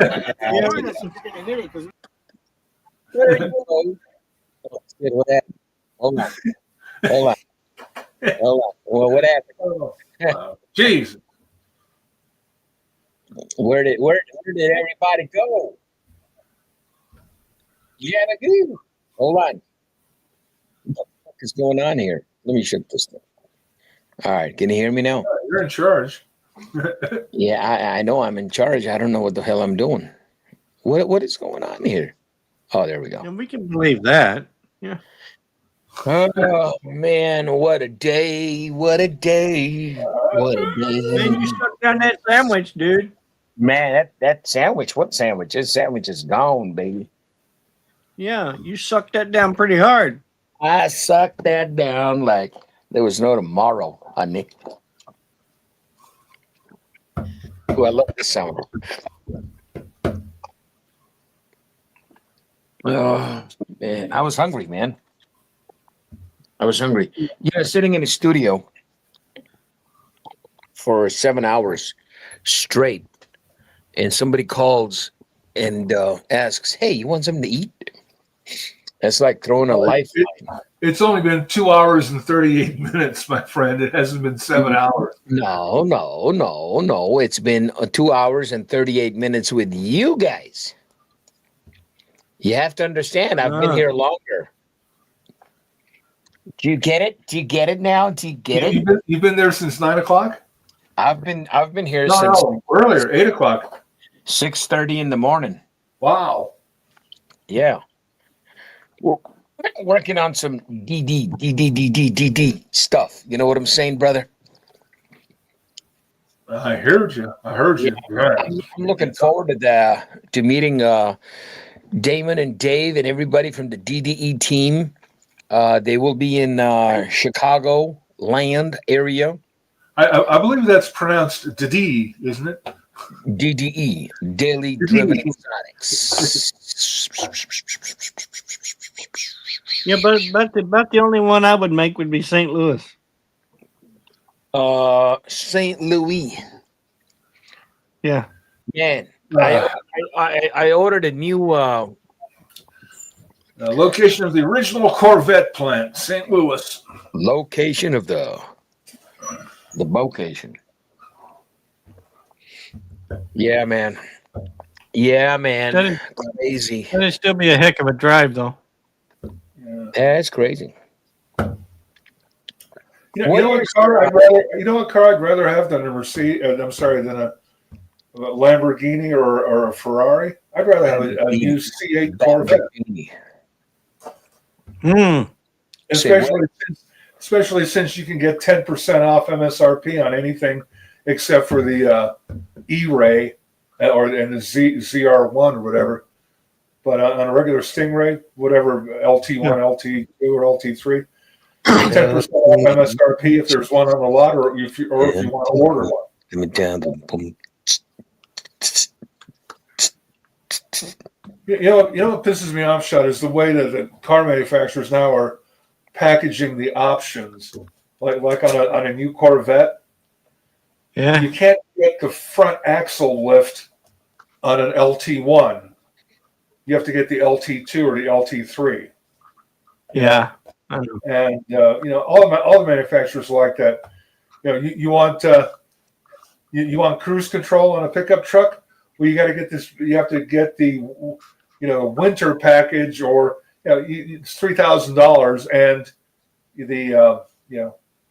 the cruise control is included, but it's part of a $3,000 package, and you don't want the rest of it. The a la carte stuff is all gone now. So, and it's frustrating when you try and build something online, and you're like,